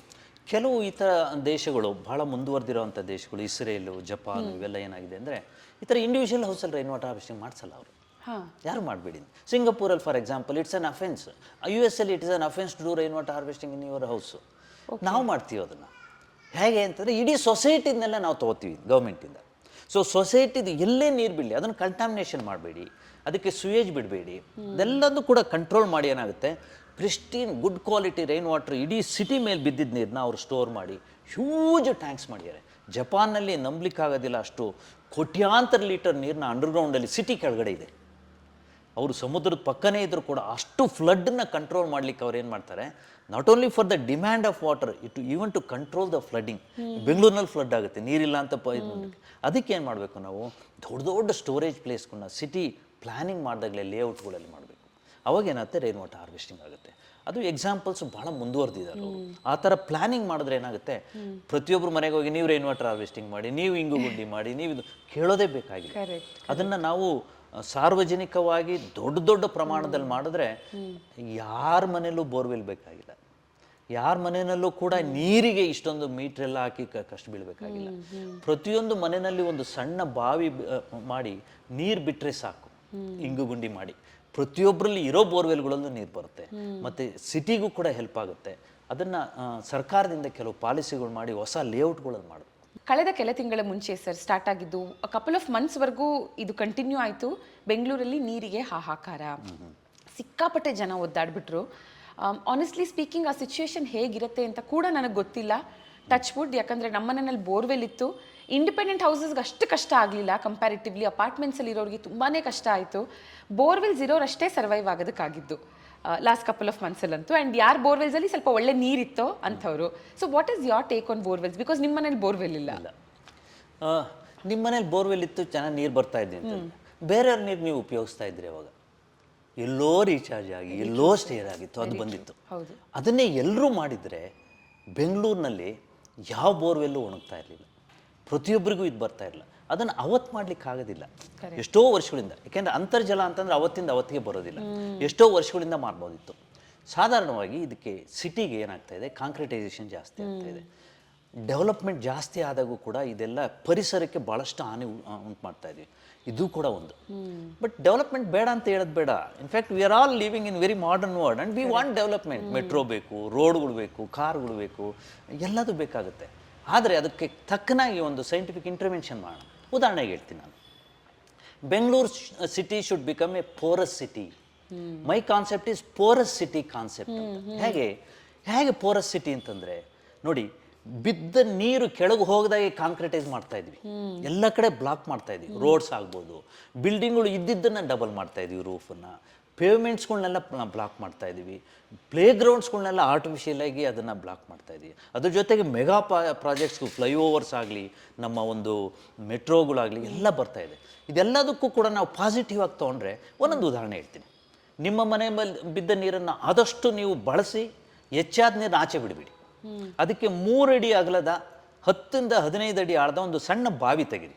ಅಷ್ಟು ಜಾಗ ಎಲ್ಲರೂ ನೀವು ಮನೆಗೆ ಎಂಟ್ರ್ ಆಗ್ತಿರಲ್ಲ, ನೀವು ಎಂಟ್ರಾಗೋ ಒಂದು ಆ ಜಾಗ ಇರುತ್ತೆ ನೋಡಿ, ಅದರಲ್ಲೇ ಕೂಡ ಮಾಡಿ ಒಂದು ಸ್ಲ್ಯಾಬ್ ಹಾಕಿ ಅದ್ರ ಕೆಳಗಡೆ ಮಾಡಿ. ಜಾಗ ವೇಸ್ಟ್ ಮಾಡಬೇಡಿ. ಸ್ಕೂಟ್ರ್ ನಿಲ್ಲಿಸ್ತಿರಲ್ಲ ಅಲ್ಲಿ ಮಾಡಿ, ಅಥವಾ ಕಾರ್ ನಿಲ್ಲಿಸೋದ್ರ ಕೆಳಗಡೆ ಮಾಡಿ. ಬೇಕಾದಷ್ಟು ಜಾಗ ಇದೆ. ಎಷ್ಟೋ ಜನ ಕಮಿಟ್ಮೆಂಟ್ ಇರೋ ಅಂಥವ್ರು ಅವರ ಮನೆಯ ಲಿವಿಂಗ್ ರೂಮ್ ಕೆಳಗಡೆ ಬಾವಿ ಮಾಡಿ ಅದ್ರ ಮೇಲ್ಗಡೆ ಫ್ಲೋರಿಂಗ್ ಮಾಡಿಸಿ ಅಲ್ಲಿಗೆ ನೀರು ಬಿಟ್ಟಿದ್ದಾರೆ. ಅದು ಕಮಿಟ್ಮೆಂಟು. ಆ ಥರ ಮನೆಯಲ್ಲಿ ಬಿದ್ದ ನೀರನ್ನು ಸ್ಟೋರ್ ಮಾಡಿ ಉಪಯೋಗಿಸಿ, ಹೆಚ್ಚಾದ ನೀರನ್ನ ಅಂತರ್ಜಲಕ್ಕೆ ಬಿಡಿ. ಹಾಗೂ ಹೆಚ್ಚಾದ ನೀರು ಅಥವಾ ರೋಡ್ ಸೈಡ್ಗೆ ಹೋಗಿದ್ದ ನೀರನ್ನು ನಮ್ಮ ಕಾರ್ಪೊರೇಷನ್ನಿಂದ, ನಮ್ಮ ಬೆಂಗಳೂರು ಸಿಟಿ ಕಾರ್ಪೊರೇಷನಿಂದ ಒಂದು ಬೈಲಾನು ಕೂಡ ಮಾಡಿದ್ದೀವಿ. ಹೊಸ ಲೇಔಟ್ಸಲ್ಲಿ ನಮ್ಮ ಮನೆ ಮುಂದಿರೋ ಬಾಕ್ಸ್ ಟೈಪ್ ಡ್ರೈನ್ ಇದೆಯಲ್ಲ, ಅದರಲ್ಲಿ 100 ಮೀಟ್ರಿಗೆ ಒಂದು ಟ್ರೆಂಚ್ ಮಾಡಬೇಕು. ಡ್ರೈನೇಜ್ ಒಳಗಡೆ ತಳದಲ್ಲಿ ಟ್ರೆಂಚ್ ಮಾಡಿ ಅದರೊಳಗಡೆ ಜಲ್ಲಿ ತುಂಬಬೇಕು. ಅವಾಗ ಮಳೆ ನೀರು ಹರಿದು ಮುಂದಕ್ಕೆ ಹೋಗೋದಕ್ಕೆ ಮುಂಚೆ ಅಲ್ಲಿ ಇಳಿಯುತ್ತೆ. ಆ ಥರ ಪ್ರತಿ 100 ಮೀಟ್ರಲ್ಲೂ ಇದ್ರೂ ಕೂಡ ಚರಂಡಿನಲ್ಲಿ ನೀರು ಇಳಿಯೋದು ಅರ್ಧಕ್ಕಿಂತ ಜಾಸ್ತಿ ಕಡಿಮೆ ಆಗೋಗುತ್ತೆ, ಅಂತರ್ಜಲಕ್ಕೆ ಸೇರ್ಕೊಳ್ಳುತ್ತೆ. 3ನೇದು ಭಾಳ ಆಶ್ಚರ್ಯ ಆಗುತ್ತೆ ನಿಮ್ಗೆ ಇದೊಂದು ಹೇಳಿದ್ರೆ. ಬೆಂಗಳೂರಿನಲ್ಲಿ ರೋಡ್ ಲೆಂತ್ ಎಷ್ಟಿದೆ ಗೊತ್ತಾ? 12,000 ಕಿಲೋಮೀಟರ್. 12,000 ಕಿಲೋಮೀಟರ್ ಟಾರ್ ರೋಡ್ ಇದೆ. ಆ ಟಾರ್ ರೋಡಿಗೆ ಬಿದ್ದಿದ್ದ ನೀರು ಆಚೆ ಡ್ರೈನಿಗೆ ಬಂದಾಗ ಇದರಲ್ಲಿ ಇಳಿಬೇಕು. ಆ ಥರ ಆಗಬೇಕು. 2ನೇದು, ಅದ್ರ ಪಕ್ಕದಲ್ಲಿ ಫುಟ್ಪಾತ್ಸ್ ಇರುತ್ತಾ, ಅದಕ್ಕೆ ಅರ್ಧನಾದರೂ ಇರಲಿ. ಒಂದು 6,000ದಿಂದ 8,000 ಕಿಲೋಮೀಟರ್ ಫುಟ್ಪಾತ್ಸ್ ಇದ್ದರೆ ಆ ಫುಟ್ಪಾತ್ಗೆಲ್ಲ ಕಾಂಕ್ರೀಟ್ ಹಾಕ್ಬಿಡಿ. ಸ್ಟೋನ್ ಸ್ಲ್ಯಾಬು ಅದು ಇದಿತ್ತು, ಅದನ್ನು ಕಿತ್ತಾಕಿದ್ರಿ. ಆ ಸ್ಟೋನ್ ಸ್ಲ್ಯಾಬ್ಸ್ಗಳಿದ್ದರೆ ಅದ್ರ ಮಧ್ಯೆ ಗ್ಯಾಪ್ ಬಿಡಿ. ಮತ್ತು ಈಗೆಲ್ಲ ಹೊಸದಾಗಿ ಪೇವರ್ಸ್ ಬಂದಿದೆ, ಕಾಂಕ್ರೀಟ್ ಪೇವರ್ಸ್ ತುಂಬ ಚೆನ್ನಾಗಿ ಬಳಸಿ. ನನ್ನ ರಿಕ್ವೆಸ್ಟ್ ಏನಪ್ಪ ಅಂದರೆ, ಆ ಪೇವರ್ಸ್ ಮಧ್ಯೆ 1 ಇಂಚದು 2 ಹೋಲ್ ಬಿಡಿ. ಆ ಹೋಲ್ ಬಿಟ್ಟು ಅದಕ್ಕೆ ಹೇಗಿದ್ರೂ ಕೂಡ ಮರಳಿನ ಮೇಲೆ ಅದನ್ನ ಹಾಸಿರ್ತೀರಿ, ಅದಕ್ಕೂ ಕೂಡ ಮರಳು ತುಂಬಿದ್ರೆ ಮಳೆ ಬಂದರೆ ಏನಾಗುತ್ತೆ? 8,000 ಕಿಲೋಮೀಟರ್ ಫುಟ್ಪಾತಲ್ಲಿ ನೀರು ಅಲ್ಲೇ ಇಂಗುತ್ತೆ. 8,000 ಕಿಲೋಮೀಟರ್ ಫುಟ್ಪಾತ್ನಲ್ಲಿ ಮಳೆ ನೀರು ಇಂಗಿದ್ರೆ ನಿಮಗೆ ಎಷ್ಟು ಅಂತರ್ಜಲ ಇಂಪ್ರೂವ್ ಆಗುತ್ತೆ. ಪ್ಲೇಗ್ರೌಂಡ್ಗಳು ಈಗ 1200 ಬೆಂಗಳೂರಿನ ಪಾರ್ಕ್ಗಳಿದೆ, ಪಬ್ಲಿಕ್ ಪಾರ್ಕ್ಸು, ಅಲ್ಲೆಲ್ಲ ಇಂಗು ಗುಂಡಿಗಳನ್ನು ಮಾಡಿ ನೀರಿನಲ್ಲಿ ಬಿಟ್ಟಿದ್ವಿ, ವಾಕ್ ಪಾತಲ್ಲಿರೋದನ್ನೆಲ್ಲ. ಆ ಥರ ಮಾಡಿದ್ರೆ ಮನೆಯಿಂದ ಹಿಡಿದು ಪಬ್ಲಿಕ್ ಪ್ಲೇಸಿಂದ ಹಿಡಿದು ಸಿಟಿ ಬಿಕಮ್ಸ್ ಪೋರಸ್. ಅವಾಗೇನಾಗುತ್ತೆ? ಅಂತರ್ಜಲ ಜಾಸ್ತಿ ಆಗುತ್ತೆ. ಬೆಂಗಳೂರಿನಲ್ಲಿ ಯಾರಿಗೂ ಗೊತ್ತಿಲ್ಲ ಎಷ್ಟು ಬೋರ್ವೆಲ್ ಇದೆ ಅಂತ. No department has a real count. ಯಾರು ಬೇಕೋ ಅಷ್ಟು ಬೋರ್ವೆಲ್ಸ್ ಕೊರೆದಿದ್ದಾರೆ. ಅದಕ್ಕೆ ಅಂದಾಜು ಪ್ರಕಾರ ಒಂದು 4ರಿಂದ 5 ಲಕ್ಷ ಬೋರ್ವೆಲ್ ಇರ್ಬೋದು. ಅದರಲ್ಲಿ ಅರ್ಧಕ್ಕಿಂತ ಜಾಸ್ತಿ ಬೋರ್ವೆಲ್ಗಳು ಒಣಗೋಗ್ಬಿಟ್ಟಿವೆ. ಅವೆಲ್ಲವೂ ರಿವೈವ್ ಆಗುತ್ತೆ. ಸೊ ಬೆಂಗಳೂರಿನ ಪೋರಸ್ ಸಿಟಿ ಕಾನ್ಸೆಪ್ಟ್ ಮಾಡಿದ್ರೆ 2 ವರ್ಷ ಟೈಮಲ್ಲಿ ನಿಮಗೆ ಎಲ್ಲರ ಮನೆಗೆ ಬೋರ್ವೆಲ್ ಬೇಡ, ಬಾವಿಗಳಲ್ಲಿ ನೀರು ಬರುತ್ತೆ. 10-15 ಅಡಿನಲ್ಲಿ. ಇವತ್ತು ನಮ್ಮ ಮನೆಯಲ್ಲಿ ನೀವು ಈಗ ತೋರಿಸ್ತೀನಿ ಬನ್ನಿ, 5 ಅಡಿ 6 ಅಡಿಯಲ್ಲಿ ನೀರಿದೆ ಬಾವಿನಲ್ಲಿ. ಆ ನೀರನ್ನು ನಾವು ಟಾಯ್ಲೆಟ್ ಫ್ಲಶ್ಗೆ ಏನಾದರೂ ವಾಷಿಂಗ್ ಮಿಷಿನ್ ನೀರು ಕಡಿಮೆ ಆದರೆ ಅದನ್ನು ಪಂಪ್ ಮಾಡ್ತಾ ಇದ್ದೀವಿ. ಅಷ್ಟು ಚೆನ್ನಾಗಿರೋ ನೀರು ನಮ್ಮ ಇದು. ನಾವಿರೋ ಜಾಗ, ನೀವು ಯಾವ ಕಡೆಯಿಂದ ರೋಡಲ್ಲಿ ಬನ್ನಿ, ಎತ್ತರದಲ್ಲಿ ಇದು ಒಂಥರ ಬೆಟ್ಟದ ಮೇಲೆ ಇದೀವಿ ನಾವು. ಇಂಥ ಕಡೆ 5 ಅಡಿ 10 ಅಡಿ ನೀರಲ್ಲಿ ಅಂತರ್ಜಲನ ನಾವು ಇದು ಮಾಡಿ ಕಾಪಾಡ್ಕೋಬೇಕಾದ್ರೆ ಅದಕ್ಕೆ ನಮ್ಮ ಒಬ್ರದೇ ಅಲ್ಲ, ನಮ್ಮ ರೋಡಲ್ಲಿ ಒಂದು ಮನೆಯಲ್ಲೂ ಕೂಡ ರೈನ್ ವಾಟರ್ ಹಾರ್ವೆಸ್ಟಿಂಗ್ ಮಾಡದೆ ಎಲ್ಲರೂ ಕೂಡ ಮಾಡಿಸಿ ಅದನ್ನು ಅಂತರ್ಜಲಕ್ಕೆ ಬಿಟ್ಟಿದ್ದಾರೆ. ಪ್ರತಿಯೊಬ್ಬರಿಗೂ ಕೂಡ ಮಾಡಿಸಿದ್ವಿ. ಮತ್ತು ಎಲ್ಲರ ಮನೆಯಲ್ಲೂ ಕೂಡ ಇಂಗು ಗುಂಡಿಗಳಿದೆ. ಹಾಗಾಗಿ ಅಂತರ್ಜಲ ಚೆನ್ನಾಗಿದೆ. ಸಾಕಷ್ಟು ಜನ ಬೋರ್ವೆಲ್ಗಳು ಯಾವುದೂ ಕೂಡ ಬರ್ತಿಲ್ಲ ನಮ್ಮ ರೋಡಲ್ಲಿ. ಆ ಥರ ಎಲ್ಲರೂ ಕೂಡ ಮಾಡಬೇಕು. ಪೋರಸಿಟಿ ಕಾನ್ಸೆಪ್ಟ್ನ ಪ್ರಮೋಟ್ ಮಾಡಬೇಕು. ಐ ಥಿಂಕ್ ಒಂದಷ್ಟು ಸ್ಟ್ರಿಕ್ಟ್ ಲಾಸ್ಗಳನ್ನು ಮಾಡೋದು ಸಿಕ್ಕಾಪಡೆ ಅವಶ್ಯಕ. ಅನ್ಫಾರ್ಚುನೇಟ್ಲಿ ಪ್ಲಾನಿಂಗ್ ಟೈಮಲ್ಲಿ ಸಾಕಷ್ಟು ಎಡವಿರಬಹುದು, ಬಟ್ ಇವಾಗ ಅದನ್ನು ಕರೆಕ್ಟ್ ಮಾಡ್ಕೊಳ್ಳೋ ಚಾನ್ಸಸ್ ಇದೆ. ನೀವು ಹೇಳ್ದ ಹಾಗೆ ಪೋರಸಿಟಿ ಕಾನ್ಸೆಪ್ಟ್ ಅಂತ. ಆ್ಯಕ್ಚುಲಿ ನಿಮ್ಮ ಥರ ಈ ಥರದ ಕಾನ್ಸೆಪ್ಟ್ಸ್ಗಳನ್ನು ಮೈಂಡಲ್ಲಿ ಇಟ್ಕೊಂಡು ಹೋರಾಡ್ತಿರುವಂಥ ಕೆಲವರು ಇದ್ದಾರೆ ಸರ್. ಒಬ್ಬರ ಹೆಸರನ್ನ ನಾನು ಇಲ್ಲಿ ತೊಗೊಳೋದಕ್ಕೆ ಇಷ್ಟಪಡ್ತೀನಿ. ವಾಟರ್ ಗಾಂಧಿ ಅಂತ ಅವ್ರನ್ನ ಕರೆಯೋರು, ಅಯ್ಯಪ್ಪ ಮಸಗಿ ಅಂತ. ಪಾಪ ರೀಸೆಂಟ್ಲಿ ಹಿ ಪಾಸ್ಡ್ ಅವೇ. ಸೊ ನನಗೇನು ತುಂಬ ಬೇಜಾರಾಗಿದ್ದಂದರೆ, ಈ ಬೆಂಗಳೂರಲ್ಲಿ ಮಳೆ ಬರ್ದೇ ಇರೋವಂಥ ಟೈಮಲ್ಲೇ ಈ ಥರದ ಒಂದಷ್ಟು ಇಂಟರ್ವ್ಯೂಸ್ಗಳು ಅವಾಗ ನನ್ನ ತಲೆಗೆ ಬಂದಿದ್ದು. ಬಿಕಾಸ್ ಎನಿವೇ ನನಗೆ ಆ ಕಾಂಟ್ಯಾಕ್ಟ್ಸ್ ಇತ್ತು. ಸೊ ಇವಾಗ I think I should talk about it more. ನನ್ನ ಫಾಲೋವರ್ಸ್ಗೆ ಅದು ಗೊತ್ತಾಗಬೇಕು ಅಂತ ಹೇಳಿ ಅವ್ರಿಗೆ ಕಾಲ್ ಮಾಡಿದೆ. ಯಾವತ್ತು ನಾನು ಕಾಲ್ ಮಾಡಿದ್ನೋ ಅವತ್ತು ಅವ್ರ ಮಗಳು ಕಾಲ್ ಪಿಕ್ ಮಾಡಿದ್ರು. ಯಾಕೆ ಅವ್ರನ್ನ ಕೇಳ್ತಿದ್ದೀರಾ, ಯಾಕೆ ಅವ್ರು ಬೇಕು? Because I think she thought I knew the news and then I called ಅಂತ. ಐ ಸೆಡ್ ಇಲ್ಲ, ಒಂದು ಇಂಟರ್ವ್ಯೂ ಪ್ಲ್ಯಾನ್ ಮಾಡ್ತಿದ್ದೆ. Then she said he passed away today afternoon. 2 ಗಂಟೆಗೆ ಇವತ್ತು ತೀರ್ಕೊಂಡ್ರು. ಅವತ್ತು ಸಂಜೆ 5 ಗಂಟೆಗೆ ನಾನು ಕಾಲ್ ಮಾಡಿದ್ದೆ. ಅಂದರೆ ಈ ಥರದ ಎಷ್ಟೆಷ್ಟೋ ಜೆಮ್ಸ್ಗಳನ್ನು ನಾವು ಆಲ್ರೆಡಿ ಕಳ್ಕೊಂಡ್ಬಿಟ್ಟಿದ್ದೀವಿ. ಅಟ್ಲೀಸ್ಟ್ ಅವರು ನಡೆದು ಹೋದಂಥ ಹಾದಿಯಲ್ಲಿ ಅಥವಾ ಈ ಥರದ ರಿಸರ್ಚ್ಗಳು ಅವ್ರು ಏನು ಮಾಡಿ ಜನರಿಗೆ ಹೇಳಿದ್ದಾರೆ, ಹೀಗೆ ಮಾಡಿ ಅದನ್ನು ನಾವು ಫಾಲೋ ಮಾಡೋದು ಸಿಕ್ಕಾಪಟ್ಟೆ ಇಂಪಾರ್ಟೆಂಟ್. ಅಳಿಲ್ ಸೇವೆ ಅಂತ ನಾವೆಲ್ಲ ಮಾಡಬಹುದು ಅನ್ನೋದಿದ್ರೆ ಹೇಗೆ ಅಂತ ನೀವು ಹೇಳಿದ್ರಿ. ಲೈಕ್ ರೈನ್ ವಾಟರ್ ಹಾರ್ವೆಸ್ಟಿಂಗ್ನ ಮೂಲಕ, ಅಥವಾ ವಾಟರ್ ಬಾಡೀಸ್ಗಳನ್ನು ಮನೆ ಆಚೆ ಇಡೋದು, ಅಥವಾ ವಾಟರ್ನ ರೀಯೂಸ್ ಮಾಡೋದು, ವಾಟರ್ನ ಫಿಲ್ಟರ್ ಮಾಡೋದು ಈ ರೀತಿ ಮಾಡ್ಬೋದು. ಬಟ್ ನೀವು ಸರ್ಕಾರನ ಯಾವತ್ತಾದರೂ ಅಪ್ರೋಚ್ ಮಾಡಿದ್ದೀರಾ? If yes, what was their reaction? I was part of the government throughout my service. 38 ವರ್ಷ ನಾನು ಸರ್ವಿಸ್ ಮಾಡಿರೋದು ಸರ್ಕಾರದ ಜೊತೆ. ಹಾಗಾಗಿ ಎಲ್ಲ ಈ ಇಂಟರ್ವೆನ್ಷನ್ಸ್ಗಳ್ನೂ ಕೂಡ ನಾನು ಏನು ಮನೆಯಲ್ಲಿ ಮಾಡಿದೆ ಅಥವಾ ಹೊರಗಡೆ ಮಾಡಿ ಎಕ್ಸ್ಪೆರಿಮೆಂಟ್ ಮಾಡಿದೆ ಅದನ್ನೆಲ್ಲದನ್ನು ಕೂಡ ನಮ್ಮ ಲ್ಯಾಬಲ್ಲೂ ಮಾಡಿ ಆಮೇಲೆ ಸರ್ಕಾರಕ್ಕೆ ಒಪ್ಪಿಸಿ ಮಾಡಿದ್ವಿ. ನೀವು ಹೇಳಿದ್ದು ಅದರಲ್ಲಿ ಒಂದು ಡಿಫರ್ ಆಗ್ತೀನಿ, ಲಾಗಳು ಮತ್ತು ಈ ಪಾಲಿಸಿಗಳು ಏನು ಕಡಿಮೆ ಇಲ್ಲ ನನಗೆ. ಪ್ರತಿಯೊಂದರಲ್ಲೂ ಕೂಡ ಲಾಗಳು ಪಾಲಿಸಿಗಳಿದೆ, ಎನ್ಫೋರ್ಸ್ಮೆಂಟ್ ಇಲ್ಲ, ಅದನ್ನು ಎನ್ಫೋರ್ಸ್ ಮಾಡ್ತಾ ಇಲ್ಲ. ಫಾರ್ ಎಕ್ಸಾಂಪಲ್ 2002ನೇ ಇಸ್ವಿನಲ್ಲೇ ನಾನೇ ಇದು ಟೌನ್ ಪ್ಲಾನಿಂಗ್ ಡಿಪಾರ್ಟ್ಮೆಂಟಲ್ಲಿ ಹೋಗಿ ಮಾಡಿಸಿದ್ದೀವಿ. BBMPನಲ್ಲಿ ಲಾ ಇದೆ 2002ನೇ ಇಸ್ವಿ, 20 ವರ್ಷದ ಮೇಲಾಯಿತು. ಏನಿದೆ ಅಂತಂದರೆ ಪ್ರತಿಯೊಂದು ಮನೆ ಬಿಲ್ಡಿಂಗ್ ಸ್ಯಾಂಕ್ಷನ್ ಆಗಬೇಕಾದ್ರೆ ರೈನ್ ವಾಟರ್ ಹಾರ್ವೆಸ್ಟಿಂಗ್ ಆ ಬಿಲ್ಡಿಂಗ್ ಸ್ಯಾಂಕ್ಷನ್ದು ಪ್ಲ್ಯಾನ್ ಏನಿತ್ತು ಅದರಲ್ಲಿ ಇರಬೇಕು ಅಂತ. ಅನ್ಫಾರ್ಚುನೇಟ್ಲಿ ಅದು ಬಿಲ್ಡಿಂಗ್ ಪ್ಲ್ಯಾನ್ ಪೇಪರಲ್ಲೇ ಉಳಿತು, ನಮ್ಮ ಸೈಟ್ಗಳಲ್ಲಿ ಮನೆಗಳಲ್ಲಿ ಆಗಲಿಲ್ಲ. 2009ನೇ ಇಸ್ವಿನಲ್ಲಿ ಕಂಪಲ್ಸರಿ BWSSBಯಿಂದ ಮತ್ತೊಂದು ಸರಿ ಮಾಡಿದ್ವಿ, ಇಲ್ಲ ನೀರೇ ಕೊಡೋದಿಲ್ಲ, ಇಲ್ಲ ನಿಮಗೆ ಫೈನ್ ಹಾಕ್ತೀವಿ ಅಂತ ಹೇಳ್ಬಿಟ್ಟು. ಅದು ಕೂಡ ಎಫೆಕ್ಟಿವ್ ಆಗಿ 100% ಆಗಿದೆ ಅಂತ ಹೇಳಲಿಕ್ಕಾಗೋದಿಲ್ಲ. ಮತ್ತು ಪ್ರತಿಯೊಂದು ಮನೆ ಮುಂದೆ 2 ಮರ ಹಾಕಿ, ಇಲ್ದಿದ್ರೆ ನಿಮಗೆ ಆಕ್ಯುಪೇಷನ್ ಸರ್ಟಿಫಿಕೇಟೇ ಕೊಡೋದಿಲ್ಲ ಅಂತ. ಪ್ರತಿಯೊಂದು ಮನೆ ಮುಂದೆ ಎಣಿಸಿ ಎಷ್ಟು ಮನೆಗಳ ಮುಂದೆ 2 ಮರ ಇದೆ ಅಂತ ಹೇಳ್ಬಿಟ್ಟು. ಇರೋ ಮರನ ಕಡಿತಾರೆ, ಹೊತ್ತು ಇದು ಮಾಡೋಕ್ಕಾಗಿಲ್ಲ. ಈ ಥರ ಸಾಕಷ್ಟು ಲಾಗಳಿದೆ. ಸೆಟ್ ಬ್ಯಾಕ್ಸ್ ಬಿಡಿ, ಗಿಡ ಮರಗಳು ಹಾಕಿಂತ ಲಾಗಳನ್ನ ಎನ್ಫೋರ್ಸ್ ಮಾಡಿಲ್ಲ. ಜನಗಳು ಏನು ಮಾಡ್ತಾರೆ ಅಂತಂದರೆ you become too greedy, let others do ಅನ್ನೋದು. ಕಂಫರ್ಟಿಗೋಸ್ಕರ ನಾವು ನಮ್ಮ ಮನೆಯಲ್ಲಿ ಜಾಸ್ತಿ ಇರಬೇಕು ಅಂತ ಹೇಳ್ಬಿಟ್ಟು ಒಳಗಡೆ ಮನೆ ಅಥವಾ ಮನೆಯ ಸೈಜ್ ಜಾಸ್ತಿ ಮಾಡಿಕೊಂಡು ಹೊರಗಡೆ ಚಿಕ್ಕದು ಮಾಡ್ತಾಯಿದ್ವಿ. ಹಾಗಾಗಿ ಏನಾಗುತ್ತೆ, ಪ್ರತಿಯೊಬ್ಬರು ಕೂಡ ಲಾರ್ಜರ್ ಎನ್ವೈರನ್ಮೆಂಟಲ್ ಥಿಂಕ್ ಮಾಡಬೇಕು. ಮಾಡಿದ್ರೆ ಸಾಕಷ್ಟು ಮಾಡ್ಬೋದು, ಪ್ರತಿಯೊಬ್ಬರು ಕೂಡ ಮಾಡ್ಬೋದು. ಆಲ್ಸೋ ಲಾ ಬಗ್ಗೆ ಮಾತಾಡ್ತಾ ಹೇಳ್ತಾ ಇದ್ರಿ, ಪ್ರತಿ ಮನೆ ಮುಂದೆ 2 ಮರ ಇರಬೇಕು ಅಂತ. ಇವಾಗ ನಮ್ಮನೆ ಎಕ್ಸಾಂಪಲೇ ತಗೊಳ್ತೀನಿ. ನಮ್ಮನೆ ಮುಂದೆ ಎರಡು ಸಾಕಷ್ಟು ಮರಗಳಿದೆ, ನಮ್ಮ ರಸ್ತೆನಲ್ಲೇ ಸಾಕಷ್ಟು ಹೊಂಗೆ ಮರಗಳಿದೆ. ಬಟ್ ಅನ್ಫಾರ್ಚುನೇಟ್ಲಿ ಏನಾಗುತ್ತೆ, ಎಲೆಕ್ಟ್ರಿಸಿಟಿ ಬೋರ್ಡ್ ಅವ್ರು ಬರ್ತಾರೆ, ಅವಾಗ ಅದನ್ನ ಚಾಕ್ ಮಾಡ್ತಾರೆ, ಬಿಕಾಸ್ ಅದು ವೈರ್ ಟಚ್ ಆಗುತ್ತೆ ಅಂತ. ಅವಾಗೆಲ್ಲ ಅನ್ಸೋದು ಓಕೆ, ಅಂಡರ್ಗ್ರೌಂಡ್ ವೈರ್ಸ್ ಬಂದ್ರೆ ಚೆನ್ನಾಗಿರುತ್ತೆ, ಅವಾಗ ಅಟ್ಲೀಸ್ಟ್ ಮರಗಳು ಬೆಳ್ಕೋಬಹುದು ಅಂತ. ಆ್ಯಂಡ್ ಮರದ ಬುಡದವರೆಗೂ ಟಾರ್ ಇರುತ್ತೆ, ಸೊ ಅದು ನೀರು ಹೋಗ್ದಿರಾ ಬುಡ ವೀಕ್ ಆಗಿ ಒಂದು ಸಲ ಜೋರಾಗಿ ಗಾಳಿ ಮಳೆ ಬಂದಾಗ ಅದು ಬಿದ್ದು ಹೋಗುತ್ತೆ. ಸೊ ನೀವು ಕೆಲವೊಂದು ಏರಿಯಾಸಲ್ಲಿ ಒಂದಷ್ಟು ಮಾಡೆಲ್ ಸ್ಟ್ರೀಟ್ಸ್ಗಳನ್ನು ಪ್ಲಾನ್ ಮಾಡಿ ಹೀಗೆ ಮರದ ಸುತ್ತಲೂ 1 ಮೀಟರ್ ಗ್ಯಾಪ್ನ ಕೂಡ ಕೊಡಬೇಕು ಅಂತ you work with the government again, right? BWSS ಇಂದ ಸಾಕಷ್ಟು ಲಾ ಮಾಡಿದಾಗೆ BBMPನಲ್ಲೂ ಕೂಡ ಮಾಡಿದ್ವಿ. ಸಿದ್ದಯ್ಯನವರು ಕಮಿಷನರ್ ಆಗಿದ್ದರು ಅವಾಗ ಏನು ಮಾಡಿದ್ವಿ, ಹೋಗಿ ಎಲ್ಲೆಲ್ಲಿ ರೋಡ್ ಸೈಡ್ ಫುಟ್ಪಾತ್ನಲ್ಲಿ ಮರಗಳಿರ್ತೋ ಅದಕ್ಕೆಲ್ಲ ನೆಕ್ವರೆಗೂ ಕಾಂಕ್ರೀಟ್ ಹಾಕಿದ್ನೋ ಅದನ್ನು ಒಡಿಸಿ 2 ಕೋಟಿ ರೂಪಾಯಿಗಳನ್ನು ಸ್ಯಾಂಕ್ಷನ್ ಮಾಡಿ ಅವರು 1 ಮೀಟರ್ ಬೇಸೆನ್ಸ್ ಮಾಡಿಸಿದ್ರು ಇರೋ ಮರಗಳಿಗೆ. ಸೊ ಅದನ್ನು ಮುಂದೆನೂ ಕೂಡ ಫಾಲೋ ಮಾಡಿ ಅಂತ ಹೇಳ್ಬಿಟ್ಟು ಈಗ ರೂಲೇ ಇದೆ, ಯಾವುದೇ ಒಂದು ಅವಿನ್ಯೂ ಟ್ರೀಗೆ ಮಿನಿಮಮ್ 1 ಮೀಟ್ರು ಸ್ಕ್ವೇರಲ್ಲಿ ಬೇಸಿನ್ ಇರಬೇಕು ಅಂತ.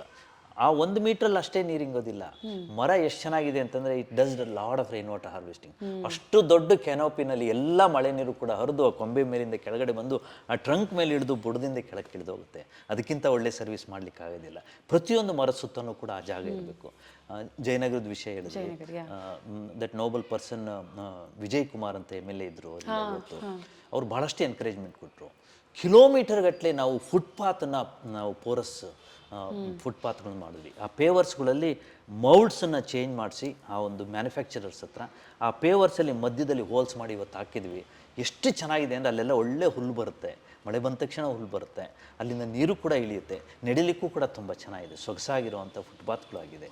ಸರ್, ಪ್ರಾಕ್ಟಿಕಲಿ ಸ್ಪೀಕಿಂಗ್ ಎಷ್ಟು ಕಷ್ಟ ಇವತ್ತಿನ ದಿನ ಇಫ್ ಲೀಡರ್ ಡಿಸೈಡ್ಸ್ ನಾನು ಬೆಂಗಳೂರನ್ನ ಪೋರಸ್ ಸಿಟಿ ಮಾಡ್ತೀನಿ ಅಂತ, is it like practically possible? Easy? It is practically possible. ಯಾಕೆ ಅಂತಂದರೆ ಖರ್ಚು ಕಡಿಮೆ ಆಗುತ್ತೆ, ಇದಕ್ಕೆ ಜಾಸ್ತಿ ಬೇಕಾಗಿಲ್ಲ. ಈಗ ನಾನು ಹೇಳಿದ್ನಲ್ಲ, ಪೇವರ್ಸಿಗೆ ನಿಮಗೆ ಎಷ್ಟು ಕಾಂಕ್ರೀಟ್ ಬೇಕೋ ಅದಕ್ಕಿಂತ ಕಡಿಮೆ ಬೇಕೋ ಆ ಹೋಲ್ಸ್ ಬಿಡಲಿಕ್ಕೆ ಮನಸ್ಸಿರ್ಬೇಕಷ್ಟೇ. ಎರಡನೇದು ಡ್ರೈನ್ ಮಾಡ್ತಾರೆ, ಡ್ರೈನ್ ಮಾಡ್ದಲ್ಲಿ ಅಲ್ಲಲ್ಲೇ ಬಿಟ್ಕೊಂಡು ಹೋಗಿ ಇಂಥದ್ದು ಸಾಕು. ಡ್ರೈನ್ ಬಾಟಮಲ್ಲಿ ಕಾಂಕ್ರೀಟ್ ಹಾಕ್ಬಿಡಿ, 1 ಮೀಟ್ರ್ ಉದ್ದ ಬಿಡಿ, ಪ್ರತಿಯೊಂದು 100 ಮೀಟರ್ಸ್ಗೂ ಅಂತಂದ್ರೆ ಅಲ್ಲೂ ಕೂಡ ಬಿಡ್ಬೋದು. ಈ ಥರ ಸಾಕಷ್ಟು ಇಂಟರ್ವೆನ್ಷನ್ಸ್ಗೆ ಡೂಯಬಲ್ ಥಿಂಗ್ಸು ಮಾಡಲಿಕ್ಕೆ ಏನು ಕಷ್ಟ ಇಲ್ಲ, ಮನಸ್ಸಿರಬೇಕು, ಪ್ಲಸ್ ಅದನ್ನ ಇಂಪ್ಲಿಮೆಂಟ್ ಮಾಡಬೇಕು, ಜನಗಳನ್ನ ಮನಸ್ಥಿತಿ ಬದಲಾಯಿಸಬೇಕು. ಕಾಂಕ್ರೀಟ್ ಹಾಕ್ತಾರೆ, ಫುಲ್ ಎಲ್ಲ ಕಡೆ ಕಾಂಕ್ರೀಟ್ ಹಾಕ್ಕೊಂಡೋಗಿ ಕಾಂಟ್ರಾಕ್ಟ್ರಿಗೆ ಸುಲಭ ಆಗುತ್ತೆ. ಬಟ್ ಜನಗಳಾಗಲಿ ಪ್ಲಸ್ ನಮ್ಮ ಈ ಪಾಲಿಸಿ ಮೇಕರ್ಸ್ ಆಗಲಿ ಅದನ್ನ ಇಂಪ್ಲಿಮೆಂಟ್ ಮಾಡುವಾಗ ನೋಡಿಕೊಂಡು ಪರಿಸರಕ್ಕೆ ಏನು ಹತ್ರವಾಗಿದೆ ಅದನ್ನು ಮಾಡಿಸ್ಬೇಕು. ಎಸ್ ಸರ್, ಅನ್ಫಾರ್ಚುನೇಟ್ಲಿ ಮನುಷ್ಯರಿಗೆ ನೀರು ಬೇಕು, ನದಿ ಬೇಡ, ನೆರಳು ಬೇಕು, ಮರ ಬೇಡ, ಹಾಗಾಗಿದೆ. ಆ್ಯಂಡ್ ಇನ್ನೊಂದು ಏನಂದರೆ, ನಿಮ್ಮ ಮನೆಯ ಮತ್ತೊಂದು highlight, of course there are lot of highlights, ಅದರಲ್ಲಿ ಒಂದು ನಿಮ್ಮ ಮನೇಲಿ ಜಿರಳೆ ಇಲ್ಲ ಅನ್ನೋದು. ಇದು ಎಲ್ಲರಿಗೂ ಬೇಕು ಸೊಲ್ಯೂಷನ್. ಹೇಗೆ ಸರ್ ಮನೇಲಿ ಜಿರಳೆ ಇಲ್ಲದೆ ಇರೋ ಹಾಗಿರೋದು? ಇನ್ಫ್ಯಾಕ್ಟ್ ಜಿರಳೆ ಕಂಡ್ರೆ ನಮ್ಗಾಗಲ್ಲ, ಅಲ್ಲ ಹಾಗಂತ ಹೇಳ್ಬಿಟ್ಟು ಬೇರೆಯವ್ರಿಗೆಲ್ಲ ಜಿರಳೆ ಇಷ್ಟ ಅಂತಲ್ಲ, ಎಲ್ಲಿಗೂ ಕೂಡ ಆಗೋದಿಲ್ಲ. ಜಿರಳೆ ಒಂಥರ ಭಾಳ ಒಂದು ಪೆಕ್ಯುಲಿಯರ್ ಇನ್ಸೆಕ್ಟ್ ಅದು. ನಮ್ಮ ಮನೆಗಳಲ್ಲಿ ಕಿಚನ್ಗೆ ನೀವೇನಾದರೂ, ಅದು ಇಟ್ಸ್ ಒಂಥರ ನಾಕ್ಟೋರಿಯಲ್, ನಾರ್ಮಲಿ ಅದು ನೈಟ್ ಆ್ಯಕ್ಟಿವ್ ಆಗಿರುತ್ತೆ. 10-11 ಗಂಟೆ ಮೇಲ್ಗಡೆ ನೀವು ಕಿಚನ್ನಲ್ಲಿ ಒಂದು ಅರ್ಧ ಗಂಟೆ ಬಿಟ್ಟಾದ್ಮೇಲೆ ಮತ್ತೆ ಹೋದರೆ, ನೀವು ವಾಪಸ್ ಹೋದರೆ, kitchen is not yours, ruled by that cockroaches ಎಲ್ಲ ಕಡೆ. ಅದನ್ನು ನಾವು ಮನೆ ಕಟ್ಟಿದಾಗ ನನಗೆ ಇಷ್ಟೊಂದು ಜಿರಳೆ ಬಂದ್ಬಿಡ್ತು, ಹೊಸ ಮನೆ ಬೇರೆ, ಇಷ್ಟೊಂದು ಜಿರಳೆ ಎಲ್ಲ ಇಲ್ಲಿ ಬಂತು ಅಂತ ಭಾಳಷ್ಟು ಥಿಂಕ್ ಮಾಡಿ ಯೋಚನೆ ಮಾಡಿ ಅವಾಗೆಲ್ಲ ಏನೇನೋ ಟ್ರೈ ಮಾಡಿದ್ವಿ, ಎಲ್ಲರೂ ಟ್ರೈ ಮಾಡಿದಾಗೆ. ಬಟ್ ಜಿರಳೆ ಅವಾಗ ಸ್ವಲ್ಪ ಕಡಿಮೆ ಆಗೋದು ಮತ್ತೆ ಬರೋದು. ಆಮೇಲೆ ಯೋಚನೆ ಮಾಡಿದೆ, ಆಮೇಲೆ ದೆನ್ ರಿಸರ್ಚ್ ಮಾಡಿದಾಗ ನನಗೆ ಗೊತ್ತಾಯಿತು, ಆ ಜಿರಳೆಗಳು ಬ್ರೀಡ್ ಆಗಿ ಖುಷಿಯಾಗಿ ಸಂತೋಷದಿಂದ ಅವು ಸಂಸಾರ ಮಾಡ್ಕೊಂಡಿರೋದು ನಮ್ಮ ಮನೇಲಲ್ಲ. ಇದು BWSSB ಸುಯೇಜ್ ಲೈನ್ ಇದೆಯಲ್ಲ, ಆ ಸುಯೇಜ್ ಲೈನ್ ಏನಪ್ಪ ಅಂತಂದರೆ, ಆ ದೊಡ್ಡ ಪೈಪ್ಗಳು ದೇ ಆರ್ ಲೈಕ್ ಚಾನಲ್ಸ್. ಅದ್ರಲ್ಲಿ ತುಂಬ ನೀರು ಹೋಗೋದಿಲ್ಲ, ನಮ್ಮ ವಾಟರ್ ಪೈಪ್ ಥರ. ಅದರಲ್ಲಿ ನಾವು ಸುಯೇಜ್ ಯಾರ್ಯಾರ ಮನೇಲಿ ಬಿಡ್ತಾರೋ ಅವಾಗ ಹರ್ಕೊಂಡು ಹೋಗ್ತಿರುತ್ತೆ. ಅದಕ್ಕಿಂತ ಜಾಸ್ತಿ ಖಾಲಿ ಇರುತ್ತೆ, ಅಲ್ಲಿ ಒಳ್ಳೆ ಕತ್ತಲಿರುತ್ತೆ, ಒಳ್ಳೆ ವಾಸನೆ, ಸುಗಂಧವಾದ ವಾಸನೆ ಅವಕ್ಕೆ ಜಿರಳೆಗಳಿಗಿರುತ್ತೆ. ಆ ಎನ್ವೈರ್ನ್ಮೆಂಟಲ್ಲಿ ಚೆನ್ನಾಗಿ ಅವು ಬೆಳೆದು ಅಲ್ಲಿ ರಿಪ್ರೊಡ್ಯೂಸ್ ಮಾಡಿಕೊಂಡು ಸಾಕಷ್ಟು ಕಾಲೋನಿಗಳು ಆಗ್ಬಿಟ್ಟಿರುತ್ತೆ. ಅಲ್ಲಿಂದ ಏನಾಗುತ್ತೆ, ಪೈಪಲ್ಲಿ ಬರುತ್ತೆ. ಆ ಪೈಪಲ್ಲಿ ಎಲ್ಲಿ ಬರುತ್ತೆ, ಅದು ನೀರಿನ ಜೊತೆ ಬರಲ್ಲ, ಆ ಎಲ್ಲಿ ಅರ್ಧ ಕಾಲಿರುತ್ತೋ ಅದರಲ್ಲಿ ಉಲ್ಟಾ ಬರ್ತಾ ಇರುತ್ತೆ. ಆ ಜಿರಳೆಗಳು ಅಲ್ಲಿಂದ ಬಂದಿದ್ದೇನಾಗುತ್ತೆ, ನಮ್ಮ ಟಾಯ್ಲೆಟ್ಗಳಲ್ಲಿ ಅಲ್ಲಿ ಇಲ್ಲಿ ಆ ಪಿ ಟ್ರ್ಯಾಪ್ಗಳಲ್ಲಿ ಟಳಕ್ಕಂತ ಆಚೆ ಬಂದು ಮನೆ ಒಳಗಡೆ ಬಂದ್ಬಿಡುತ್ತೆ. ಯಾಕೆ, ಬಿಕಾಸ್ ಇಟ್ ಸೆನ್ಸಸ್ ಎಲ್ಲಿ ಫುಡ್ ಇದೆ, ಎಲ್ಲಿ ಹೋಗ್ಬೋದು ಅಂತ ಹೇಳ್ಬಿಟ್ಟು ಅಲ್ಲೆಲ್ಲ ಬಂದ್ಬಿಟ್ಟು ಇಲ್ಲಾಗುತ್ತೆ. ಪ್ರಾಬ್ಲಮ್ ಎಲ್ಲಿದೆ ಹೇಳಿ, ಆ ಸುಯೇಜ್ ಲೈನಲ್ಲಿರೋದು. ಎಲ್ಲಿ ಆ BWSSB ಸುಯೇಜ್ ಲೈನ್ ಇರುತ್ತೆ, ಅಲ್ಲಿ ಪ್ರಾಬ್ಲಮ್ ಇರೋದು. ನಮ್ಮ ಮನೆ ಒಳಗಡೆ ಅದಕ್ಕೆ ಸೊಲ್ಯೂಷನ್ ಹುಡುಕಬೇಕು ಅಂದ್ರೆ ಆಗೋದಿಲ್ಲ. ಅದಕ್ಕೆ ನಾನೇನು ಮಾಡಿದೆ, ನಮ್ಮ ಮನೆಯಿಂದ ಸುಯೇಜ್ ಲೈನು, ನಮಗೆ BWSSB ಕನೆಕ್ಷನ್ನು ನೀರಿಂದಿರಲಿಲ್ಲ, ಸುಯೇಜ್ ಇತ್ತು ಮೊದಲಿಂದ ಕೂಡ. ಹಾಗಾಗಿ ಆ ಪೈಪಿಂದ ಆಚೆಗೆ ಬರೋ ಜಿರಳೆಗಳನ್ನ ಸ್ಟಾಪ್ ಮಾಡಬೇಕು. ಅದಕ್ಕೋಸ್ಕರ ನಾವು ಮಾಡಿದ್ದು, ನಮ್ಮ ಮನೆಯಿಂದ ಸುಯೇಜ್ ಹೋಗುವಾಗ ಲಾಸ್ಟ್ ಪಾಯಿಂಟ್ ನಮ್ಮ ಕಾಂಪೌಂಡ್ ಇದೆಯಲ್ಲ, ಕಾಂಪೌಂಡಿಂದ ಆಚೆ ಹೋದ್ಮೇಲೆ ನಮ್ದಲ್ಲ ಅದು ಪೈಪು, ಅದು BWS. ಅದರಿಂದ ಒಳಗಡೆ ಇರೋದು ನಮ್ಮದು 4 ಇಂಚಿನ ಒಂದು ಪೈಪ್ ಇದೆ. ಆ ಪೈಪಿಗೆ ನಾನೇನು ಮಾಡಿದ್ವಿ, 4 ಬೆಂಡ್ಗಳು, ಬೆಂಡ್ ಅಂದರೆ ಗೊತ್ತಲ್ಲ, 90 ಡಿಗ್ರೀಸ್ ಈ ಥರ ಬೆಂಡ್ ಇರುತ್ತೆ. ಪೈಪು ಸ್ಟ್ರೈಟ್ ಇರುತ್ತೆ, ಬೆಂಡ್ ಅಂದರೆ 90 ಡಿಗ್ರಿ ಟರ್ನ್ ಆಗುತ್ತೆ. ಆ ಥರ 4 ಬೆಂಡನ್ನ ಹಾಕಿ ಯು ಟೈಪ್ ಮಾಡಿದ್ವಿ.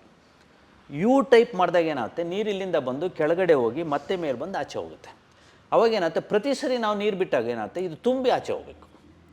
ಸೊ ಆ ಕಡೆಯಿಂದ ನೀವು ನೋಡಿದ್ರೆ ಇಲ್ಲಿ ಯಾವಾಗಲೂ ಈ ಯೂಟ್ಯೂಬ್ ಅಂತ ಏನು ಹೇಳಿದ್ವಿ, 4 ಬೆಂಡ್ ಒಳಗಡೆ ನೀರು ಅಥವಾ ಸುಯೇಜ್ ತುಂಬಿಕೊಂಡೇ ಇರುತ್ತೆ. ಅವು ಅಲ್ಲಿವರೆಗೂ ಬರುತ್ತೆ, ಗೇಟ್ ಹಾಕಿದೆ ಅಂತ ವಾಪಸ್ ಹೋಗುತ್ತೆ.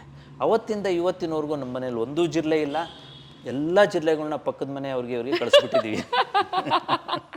ಓಕೆ, ಇದನ್ನ ಯಾರು ಬೇಕಾದ್ರೂ ಫಾಲೋ ಮಾಡ್ಬೋದಾ? ಯಾರು ಬೇಕಾದ್ರೂ ಮಾಡ್ಬೋದು. ಸುಲಭವಾಗಿ 4 ಬೆಂಡನ್ನು ಹಾಕಿದ್ರೆ ಸಾಕು, ವಾಸನೆ ಬರೋದಿಲ್ಲ. ಸಾಕಷ್ಟು ಒಂದೊಂದ್ಸರಿ ಗ್ಯಾಸ್ ಬರುತ್ತೆ, ಯಾಕೆಂದರೆ ಆ ಪೈಪಲ್ಲಿ ಸಾಕಷ್ಟು ಮೀಥೇನು ಮತ್ತು ಅಮೋನಿಯಾ ಎಲ್ಲ ಜನ್ರೇಟ್ ಆಗ್ತಾ ಇರುತ್ತೆ. ಅದು ಕೆಲವು ಸರಿ ವೆಂಟ್ ಇಲ್ಲದೆ ಇದ್ದರೆ, ಪ್ಲಸ್ ಆ BWSSB ಮ್ಯಾನ್ಹೋಲ್ಗಳು ಮಣ್ಣೆಲ್ಲ ತುಂಬಿಕೊಂಡು ಬ್ಲಾಕ್ ಆಗಿರೋದ್ರಿಂದ ಆ ಗ್ಯಾಸ್ ಒಂದೊಂದ್ಸರಿ ವಾಪಸ್ ಬಂದು ಮನೆಯಲ್ಲೆಲ್ಲ ವಾಸನೆ ಬರ್ತಿರುತ್ತೆ ಕೆಲವರಿಗೆ, ಅದು ಕೂಡ ಅವಾಯ್ಡ್ ಆಗುತ್ತೆ. ಹಾಗಾಗಿ ಸಿಂಪಲ್ ಸೊಲ್ಯೂಷನ್ ಮಾಡ್ಕೋಬೇಕು. ಪೈಪನ್ನು ಜಸ್ಟ್ ಈ ಥರ ಯು ಬೆಂಡ್ ಮಾಡಿದ್ರೆ ಇಟ್ಸ್ ಕಾಲ್ಡ್ ವಾಟರ್ ಲಾಕ್. ಯಾವಾಗಲೂ ನೀರು ಇರುತ್ತಲ್ಲಿ, ಅಂದರೆ ಸುಯೇಜ್ ನಮ್ಮದು ನೀರು ಹೋಗಿರೋದು, ಆ ಲಾಕಿಂದ ಆಚೆ ಗ್ಯಾಸು ಬರೋದಿಲ್ಲ, ಜಿರಳೆಗಳು. ನೋಡಿ, ಸೈಂಟಿಸ್ಟ್ ಅಲ್ಲದೆ ನಾವು ಹೆಂಗೆ ಯೋಚನೆ ಮಾಡೋಕ್ಕಾಗುತ್ತೆ?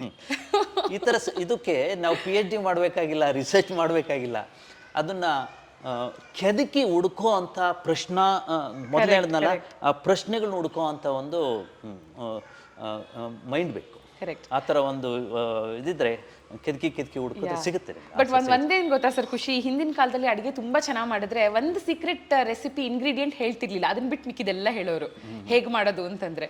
ಅಟ್ಲೀಸ್ಟ್ ನೀವು ಎಲ್ಲದನ್ನೂ ಒಂದು ಓಪನ್ ಬುಕ್ ತರ ಜನರ ಮುಂದೆ ತೆರೆದಿಡ್ತಾ ಇದ್ದೀರಾ, ಯಾವುದೋ ಒಂದನ್ನ ಹಿಂದಿಟ್ಕೊಳ್ತೀರಾ, ಸೊ ದಟ್ ಯಾರು ಬೇಕಾದರೂ ನೋಡಿ ಇದನ್ನು ಫಾಲೋ ಮಾಡ್ಬೋದು. And also you are very happy to help also.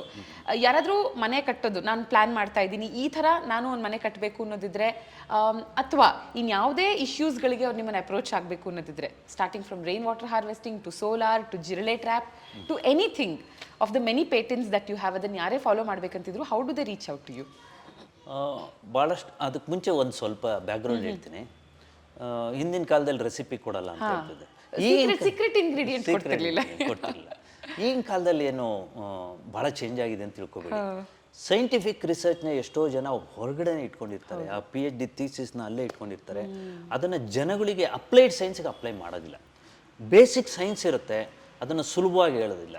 ಸಾಕಷ್ಟು ಜನ, ನನ್ನ ಸುತ್ತಮುತ್ತ ಇರೋ ಸೈಂಟಿಸ್ಟ್ನೇ ನೋಡಿದ್ದೀನಿ ನಾನು, ಇರೋ ವಿಷಯನ ಸುಲಭವಾಗಿ ಹೇಳೋದ್ರ ಬದಲು ಇನ್ನೂ ಮೋಸ್ಟ್ ಕಾಂಪ್ಲಿಕೇಟೆಡ್ ಆಗಿ ಮಾಡಿ ಜನಗಳಿಗೆ ತೋರಿಸ್ತಾರೆ. ಅಂದರೆ ಅದ್ರಲ್ಲಿ ಏನೋ ಭಾಳ ದೊಡ್ಡ ಭೂತ ಇದೆ, ಇಟ್ಸ್ ಎ ರಾಕೆಟ್ ಸೈನ್.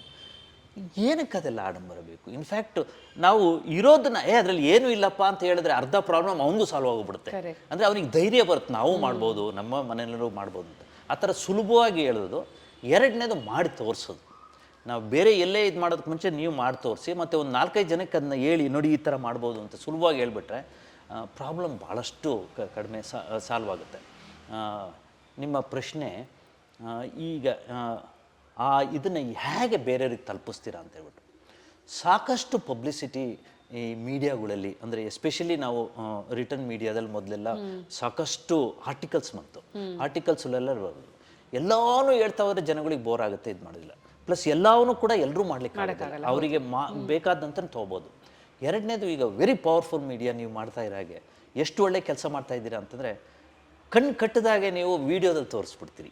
ಆ ತೋರಿಸಿದ ತಕ್ಷಣ ಏನಾಗುತ್ತೆ ಜನಗಳಿಗೆ, ಇಷ್ಟು ಸುಲಭವಾಗಿದೆ, ನಾನು ಯಾಕೆ ಮಾಡಬಾರ್ದು? ಅಲ್ಲಿ ನೋಡಿ, ರೈನ್ ವಾಟರ್ ಹಾರ್ವೆಸ್ಟಿಂಗ್ ಅಂದರೆ ಅವರು ಪೈಪಿನ ತುದಿ ಒಂದು ಫಿಲ್ಟರ್ ಹಾಕಿ ನಿಮ್ಮ ತೊಟ್ಟಿಗೆ ಬಿಡಿ ಅಂತ ಹೇಳಿದ್ರು, ನಾನೇ ಮಾಡ್ಬೋದು, ಪ್ಲಂಬರು ಬೇಡ ನಾನೇ ಮಾಡ್ಬೋದು ಅನ್ನೋ ಒಂದು ಸುಲಭವಾದನ್ನ ನೀವು ತೋರಿಸ್ಬಲ್ರಿ. ಹಾಗಾಗಿ ಎಸ್ಪೆಷಲಿ ಈ ವಿಜುವಲ್ ಮೀಡಿಯಾ ನೀವು ಏನು ಮಾಡ್ತಾ ಇದ್ದೀರಿ, ಆ ಮೀಡಿಯಾದಲ್ಲಿ ಭಾಳ ಪವರ್ಫುಲ್ ಆಗಿದೆ. ಅದನ್ನು ತೋರಿಸಿ, ಮತ್ತು ಸಣ್ಣ ಸಣ್ಣ ಸ್ನಿಪ್ಪೆಟ್ಗಳನ್ನ ಹಾಕಬೇಕು. ಈ ಥರ ಹಾಕಿದ್ರೆ ಜನಗಳು ಫಾಲೋ ಮಾಡ್ತಾರೆ. ಪ್ಲಸ್ ಇದರಲ್ಲಿ ಒಂದು ಭಾಳ ಇಂಟ್ರೆಸ್ಟಿಂಗು ವಿಷಯ ಅಂತಂದರೆ, ನನಗೆ ಯಾರನ್ನ ಬಂದು ಕೇಳಿದ್ರೆ ಅವರಿಗೆ ಒಂದು ಕಾಲು ಭಾಗ ಅರ್ಥ ಆಗಿರುತ್ತೆ, ಒಂದು 20-25% ಅಷ್ಟೇ ಅರ್ಥ ಇರೋದು. ಮತ್ತು ಇವು ಸೈಂಟಿಸ್ಟ್ ಹತ್ರ ಇಷ್ಟೊಂದು ಮಾತಾಡಿದ್ವಿ, ಖುಷಿ ಅಂತ ಹೇಳ್ಬಿಟ್ಟು ಹೋಗ್ತಾರೆ. ಮತ್ತು ಹೆಸಿಟೇಷನ್ ಇರುತ್ತೆ, ಇನ್ನೊಂದು ಸರಿ ಕೇಳಬೇಕಂತ ಡೌಟ್ ಇದ್ರೂ ಕೇಳೋದಿಲ್ಲ. ನಿಮ್ಗೆ ಆಗಲ್ಲ, ನೀವೊಂದು ಸರಿ ಮಾಡಿ ತೋರಿಸೋದಾರ್ದು ಬೆಳಗಿನ ಸಂಜೆವರೆಗೂ ಒಂದು 20 ಸರಿ ಹಾಕಿ ನೋಡ್ತಾರೆ, ಇದು ಸರಿ ಇದೆಯಾ, ನಾನು ಮಾಡಿದ್ದು ಸರಿ ಇದೆಯಾ, ಅವ್ರು ಹೇಳಿದ್ದು ಮತ್ತೊಂದು ಸರಿ ಕೇಳಬೇಕು. ಆ ಥರ this A very powerful media ನೀವು ಮಾಡ್ತಾ ಇರೋದು. ಎಲ್ಲರೂ ಕೂಡ ಮಾಡಬೇಕು, ಜಾಸ್ತಿ ಜನಕ್ಕೆ ತಲುಪೋ ಹಾಗೆ ಮಾಡಬೇಕು ಇದನ್ನು. ಟ್ರೂ. ಸರ್, ನಿಮ್ಮ ಪೇಟೆಂಟ್ಸ್ ಪಾರ್ಟಿಗೆ ಬರೋದಕ್ಕಿಂತ ಮುಂಚೆ ಮತ್ತೊಂದು which caught my attention was ರೂಫಲ್ಲಿನ ಆ ಟೈನಿ ಓಪನಿಂಗ್ಸ್ ಸಾಕಷ್ಟಿದೆ. What are those? ಅಫ್ಕೋರ್ಸ್ ಬೆಳಕು ಬರ್ತಿದೆ, ಅದರಿಂದ ನಮಗೆ ಖುಷಿ ಆಗ್ತಿದೆ. ಅದರ ಈ ಪ್ಲಾನ್ನ ಹಿಂದಿನ ಸೈಂಟಿಫಿಕ್ ಇದನ್ನ ಹೇಳಿ ನಮಗೆ. ನಾನು ನಮ್ಮ ಮನೆ ಬಗ್ಗೆ ಹೇಳ್ಬೇಕಾದ್ರೆ ಹೇಳಿದೆ, we have made the nature to work over time ಅಂತ. ಏನಕ್ಕೆ ಹೇಳಿ, ನಮ್ಮ ಮನೆಗೆ ಆಗಲಿ ನಿಮ್ಮ ಮನೆಗೆ ಆಗಲಿ, we have some needs, daily needs ನಮ್ದಿರುತ್ತೆ. ಗಾಳಿ, ಬೆಳಕು, ಊಟ, ಆಹಾರ, ಕಂಫರ್ಟು, ಇದೆಲ್ಲ ನೀಡ್ಸ್ ಇರುತ್ತೆ. ಪ್ರತಿಯೊಂದನ್ನು ಕೂಡ ನಾನು ಅನಲೈಸ್ ಮಾಡ್ಕೊಂಬಂದರೆ ಇದು ಎಲ್ಲದರಲ್ಲೂ ಪ್ರಕೃತಿಲಿ ಆನ್ಸರ್ ಇದೆ, ನಾವು ಎಲ್ಲೆಲ್ಲೋ ಯಾಕೆ ಹೋಗಿ ಹುಡುಕ್ತಾ ಇದ್ದೀವಿ, ನಮ್ಮ ಮನೆ ಸುತ್ತನೇ ಆನ್ಸರ್ ಇದೆ ಅಂತ ಹೇಳ್ಬಿಟ್ಟು. ಇದ್ರ ಬಗ್ಗೆ ಹೇಳಬೇಕು ಅಂತಂದರೆ, ರೂಫ್ ಬಗ್ಗೆ ಹೇಳಬೇಕು ಅಂತಂದರೆ, ಬಿಸಿಲು ಎಷ್ಟಿದೆ ಅಂತಂದರೆ ಅದನ್ನು ಉಪಯೋಗಿಸ್ಲಿಕ್ಕೆ ನಾವು ಸೋಲಾರ್ ವಾಟರ್ ಹೀಟರ್ಸು, ಸೋಲಾರ್ ಲೈಟಿಂಗಿಗೆಲ್ಲ ಭಾಳಷ್ಟು ಮಾಡಿದ್ದೀವಿ. ಒಳಗಡೆ ಲೈಟ್ ಬರಲಿಕ್ಕೋಸ್ಕರ ನಾವು ಸ್ಕೈ ಲೈಟ್ಸ್ ಬಿಟ್ವಿ. ನೋಡ್ತಾ ಇದ್ರೆ ಏನಾಗುತ್ತೆ, ನಾನು ಹಗಲತ್ನಲ್ಲಿ ನಿಮಗೆ ನೋಡಿ ಎಷ್ಟು ಬೆಳಕಿರುತ್ತೆ, ಮತ್ತು ಬರೀ ಸ್ಕೈ ಲೈಟ್ ಬಿಟ್ಟರೆ ಇಷ್ಟಕ್ಕೆ ಮಾತ್ರ ಜಾಗ ಬರುತ್ತೆ ಅಂತ. ನೀವು ಒಬ್ಸರ್ವ್ ಮಾಡಿ ನೋಡಿ, ಇಲ್ಲಿ 2 ಮಿರರ್ಸ್ ಇಟ್ಟಿದ್ದೀವಿ ನಾವು. ಆ ಮಿರರ್ಸ್ ಇಟ್ಟಿರೋದು ಬೇರೆ ಬೇರೆ ಆ್ಯಂಗಲಲ್ಲಿದೆ. ಅದೇನಾಗುತ್ತೆ, nook and corner of our ಹೌಸಿಗೆ ರಿಫ್ಲೆಕ್ಟ್ ಆಗುತ್ತೆ, ಅಲ್ಲೂ ಕೂಡ ಬೆಳಕು ಬರುತ್ತೆ. ಹಾಗಾಗಿ ಹಗಲತ್ನಲ್ಲಿ ಸಾಧಾರಣವಾಗಿ ನಮ್ಮ ಮನೆಯಲ್ಲಿ ಈವನ್ ಮೋಡ ಇದ್ದರೂ ಕೂಡ ಲೈಟ್ ಹಾಕೋ ಅವಶ್ಯಕತೆಯೇ ಇಲ್ಲ, ಅಷ್ಟು ಚೆನ್ನಾಗಿ ಮಾಡ್ಬೋದು. ಕಾಣಿಸ್ತಾ ಇಲ್ಲ ನಿಮಗೆ, ನಮ್ಮ ರೂಫ್ ಮೇಲೆ ಹೋದಾಗ ತೋರಿಸ್ತೀನಿ. ಈ ಒಂದು ಸೂರ್ಯನ ಆಕಾರದ ಏನು ಸ್ಕೈಲೈಟ್ ಮಾಡಿದ್ವಿ ನಾವು, ಅದರಲ್ಲಿ ಡಯಾಗನಲಿ ಆಪೋಸಿಟ್ 2ರಲ್ಲಿ ಗಾಳಿನೂ ಆಚೆ ಹೋಗ್ಲಿಕ್ಕೆ ಹಿಂದಿನ ಕಾಲದಲ್ಲಿ ಚಾವಣಿನಲ್ಲಿ ಗವಾಕ್ಷಿ ಅಂತ ಮಾಡೋರು, ವೆಂಟಿಲೇಟರ್ಸ್ ಅಂತಲೂ ಕೂಡ ಹೇಳೋರು. ಈಗಿನ ಕಾಲದಲ್ಲಿ ಯಾರೂ ಮಾಡ್ತಾ ಇಲ್ಲ, ಯಾವ ಮನೆಗೂ ವೆಂಟಿಲೇಟರ್ಸ್ ಇರ್ತಾ ಇಲ್ಲ, ಯಾವ ಮನೆಗೂ ಗವಾಕ್ಷಿ ಇರ್ತಾ ಇಲ್ಲ. ನಾವು ಇಟ್ಟಿದ್ವಿ. ನಾವೇನಂತ ಇಲ್ಲಿ ಎಷ್ಟು ಹೀಟ್ ಜನ್ರೇಟ್ ಮಾಡಿದ್ವಿ ನೋಡಿ, ಆಗ್ಲಿಂದ ಕೂತಿದ್ವಿ ನಾವು, ಸಾಕಷ್ಟು ಹೀಟ್ ಜನ್ರೇಟ್ ಆಗುತ್ತೆ. ಜನ್ರೇಟ್ ಆದಾಗ ಒಳ್ಳೆ ಗಾಳಿ ಬಂದಾಗ ಈ ಹೀಟ್ ಇರೋವಂಥ ಆ ಶಾಖದ ಗಾಳಿ ಹೊರಗಡೆ ಹೋಗ್ತಿದ್ರೆ ಅದು ಬರ್ಲಿಕ್ಕೆ ಆಗೋದಿಲ್ಲ. ಅದಕ್ಕೋಸ್ಕರ ಏನು ಮಾಡಿದ್ವಿ, ಅಲ್ಲಿ 2 ಗವಾಕ್ಷಿಗಳಿಟ್ಟಿದ್ವಿ ನಾವು. ಅದರಿಂದ ಏನಾಗುತ್ತೆ, ತನ್ನಟ್ಟಿಗೆ ತಾನೇ ಎಳ್ಕೊಂಡು ಹೋಗುತ್ತೆ. ನೀವು ಈಗ ನಮ್ಮ ರೂಫ್ ಮೇಲ್ಗೆ ಹೋಗ್ಬಿಟ್ಟು ಅಲ್ಲಿಗೆ ಒಂದು ಕೈ ಇಟ್ಟರೆ ನೋಡಿ, ನಮಗೆ ಸ್ವಲ್ಪ ಬಿಸಿ ಗಾಳಿ ಆಚೆ ಬರ್ತಾ ಇರುತ್ತೆ.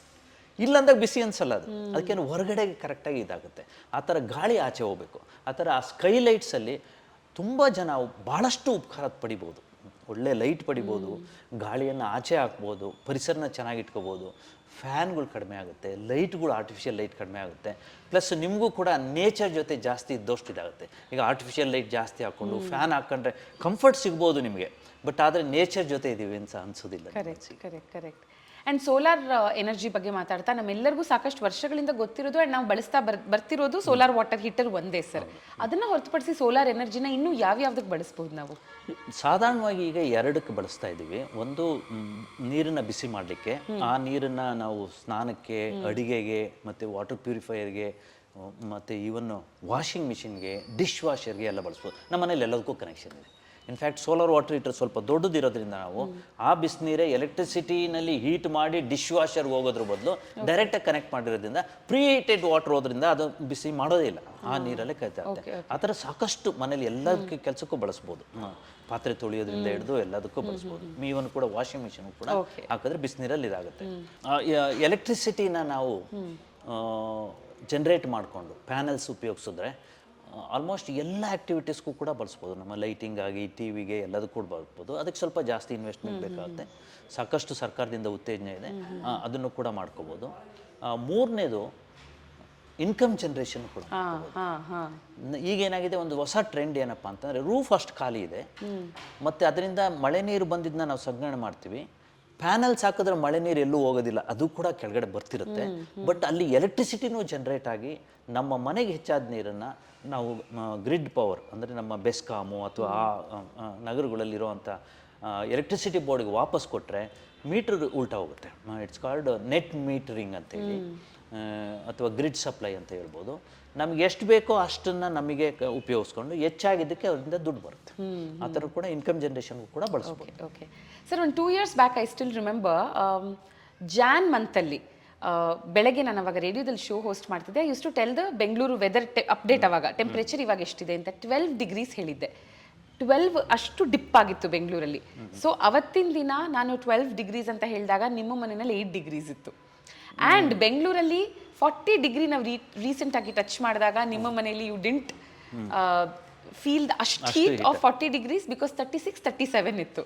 ಸೊ ಯೂಶಲಿ 3 ರಿಂದ 4 degree ಕಮ್ಮಿ ಇದ್ದೇ ಇರುತ್ತೆ ತಾಪಮಾನ ನಿಮ್ಮ ಮನೆಯಲ್ಲಿ.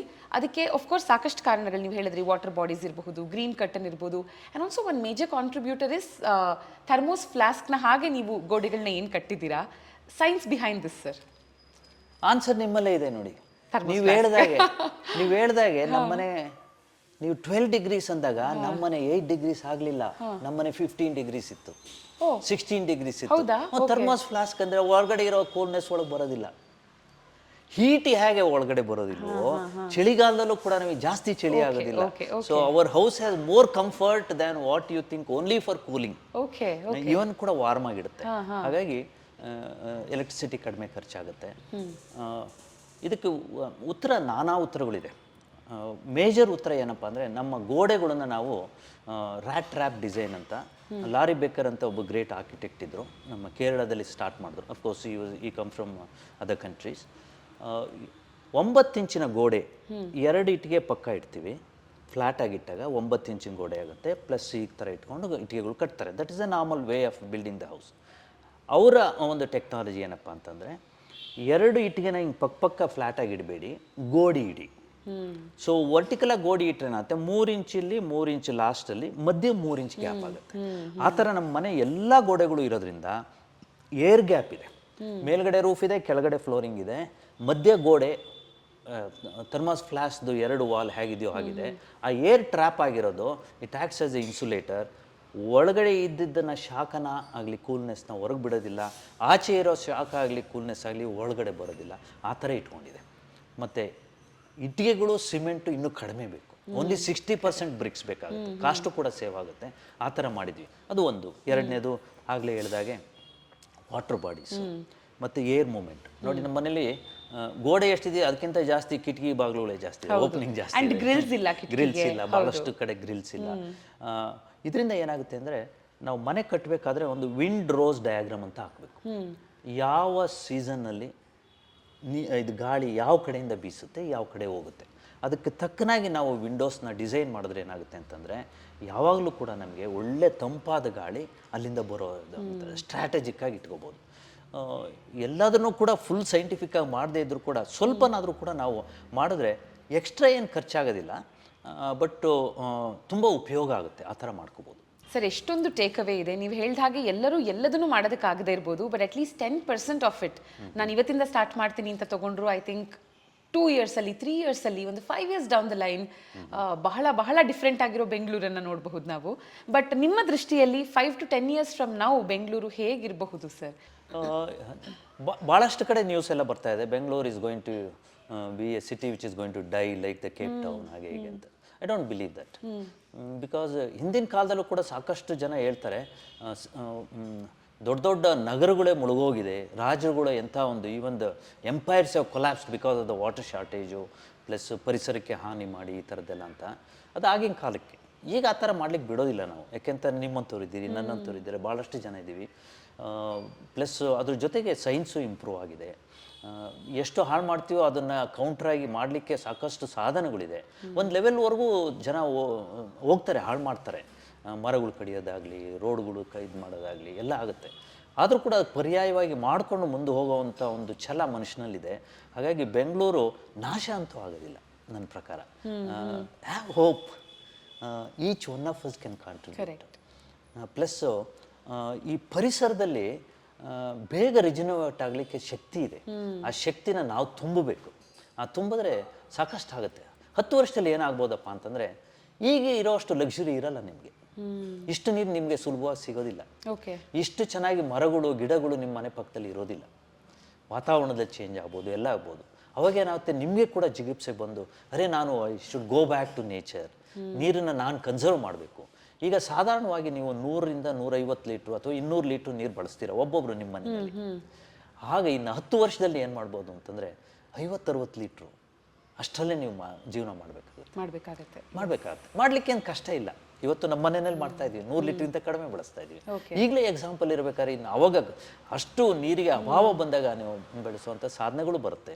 ವಾಟರ್ ಯೂಸೇಜು ಕೂಡ ಕಡಿಮೆ ಆಗುತ್ತೆ. ಆ ಥರ ಲಕ್ಸುರಿ ಐಟಮ್ಸ್ನೆಲ್ಲ ಸ್ವಲ್ಪ ಕಡಿಮೆ ಮಾಡ್ಕೋಬೇಕಾಗುತ್ತೆ. ಈಗ ಶವರಲ್ಲಿ ಗಂಟೆಗಟ್ಟಲೆ ನಿಲ್ಕೊಂಡೇ ಬೇಕಾಗಿಲ್ಲ, ಅಂದರೆ 2 ಮಿನಿಟ್ಸಲ್ಲೂ ಕೂಡ ಶವರ್ ಮಾಡ್ಕೊಂಬರ್ಬೋದು.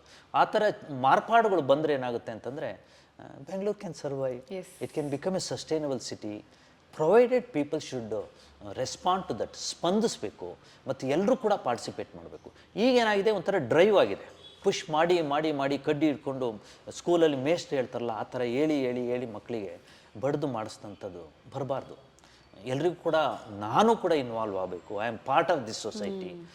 ಇದ್ರ ಜೊತೆ ನಾನು ಕೂಡ ಬೆರೆತು ನೇಚರ್ನ ಉಳಿಸ್ಬೇಕು.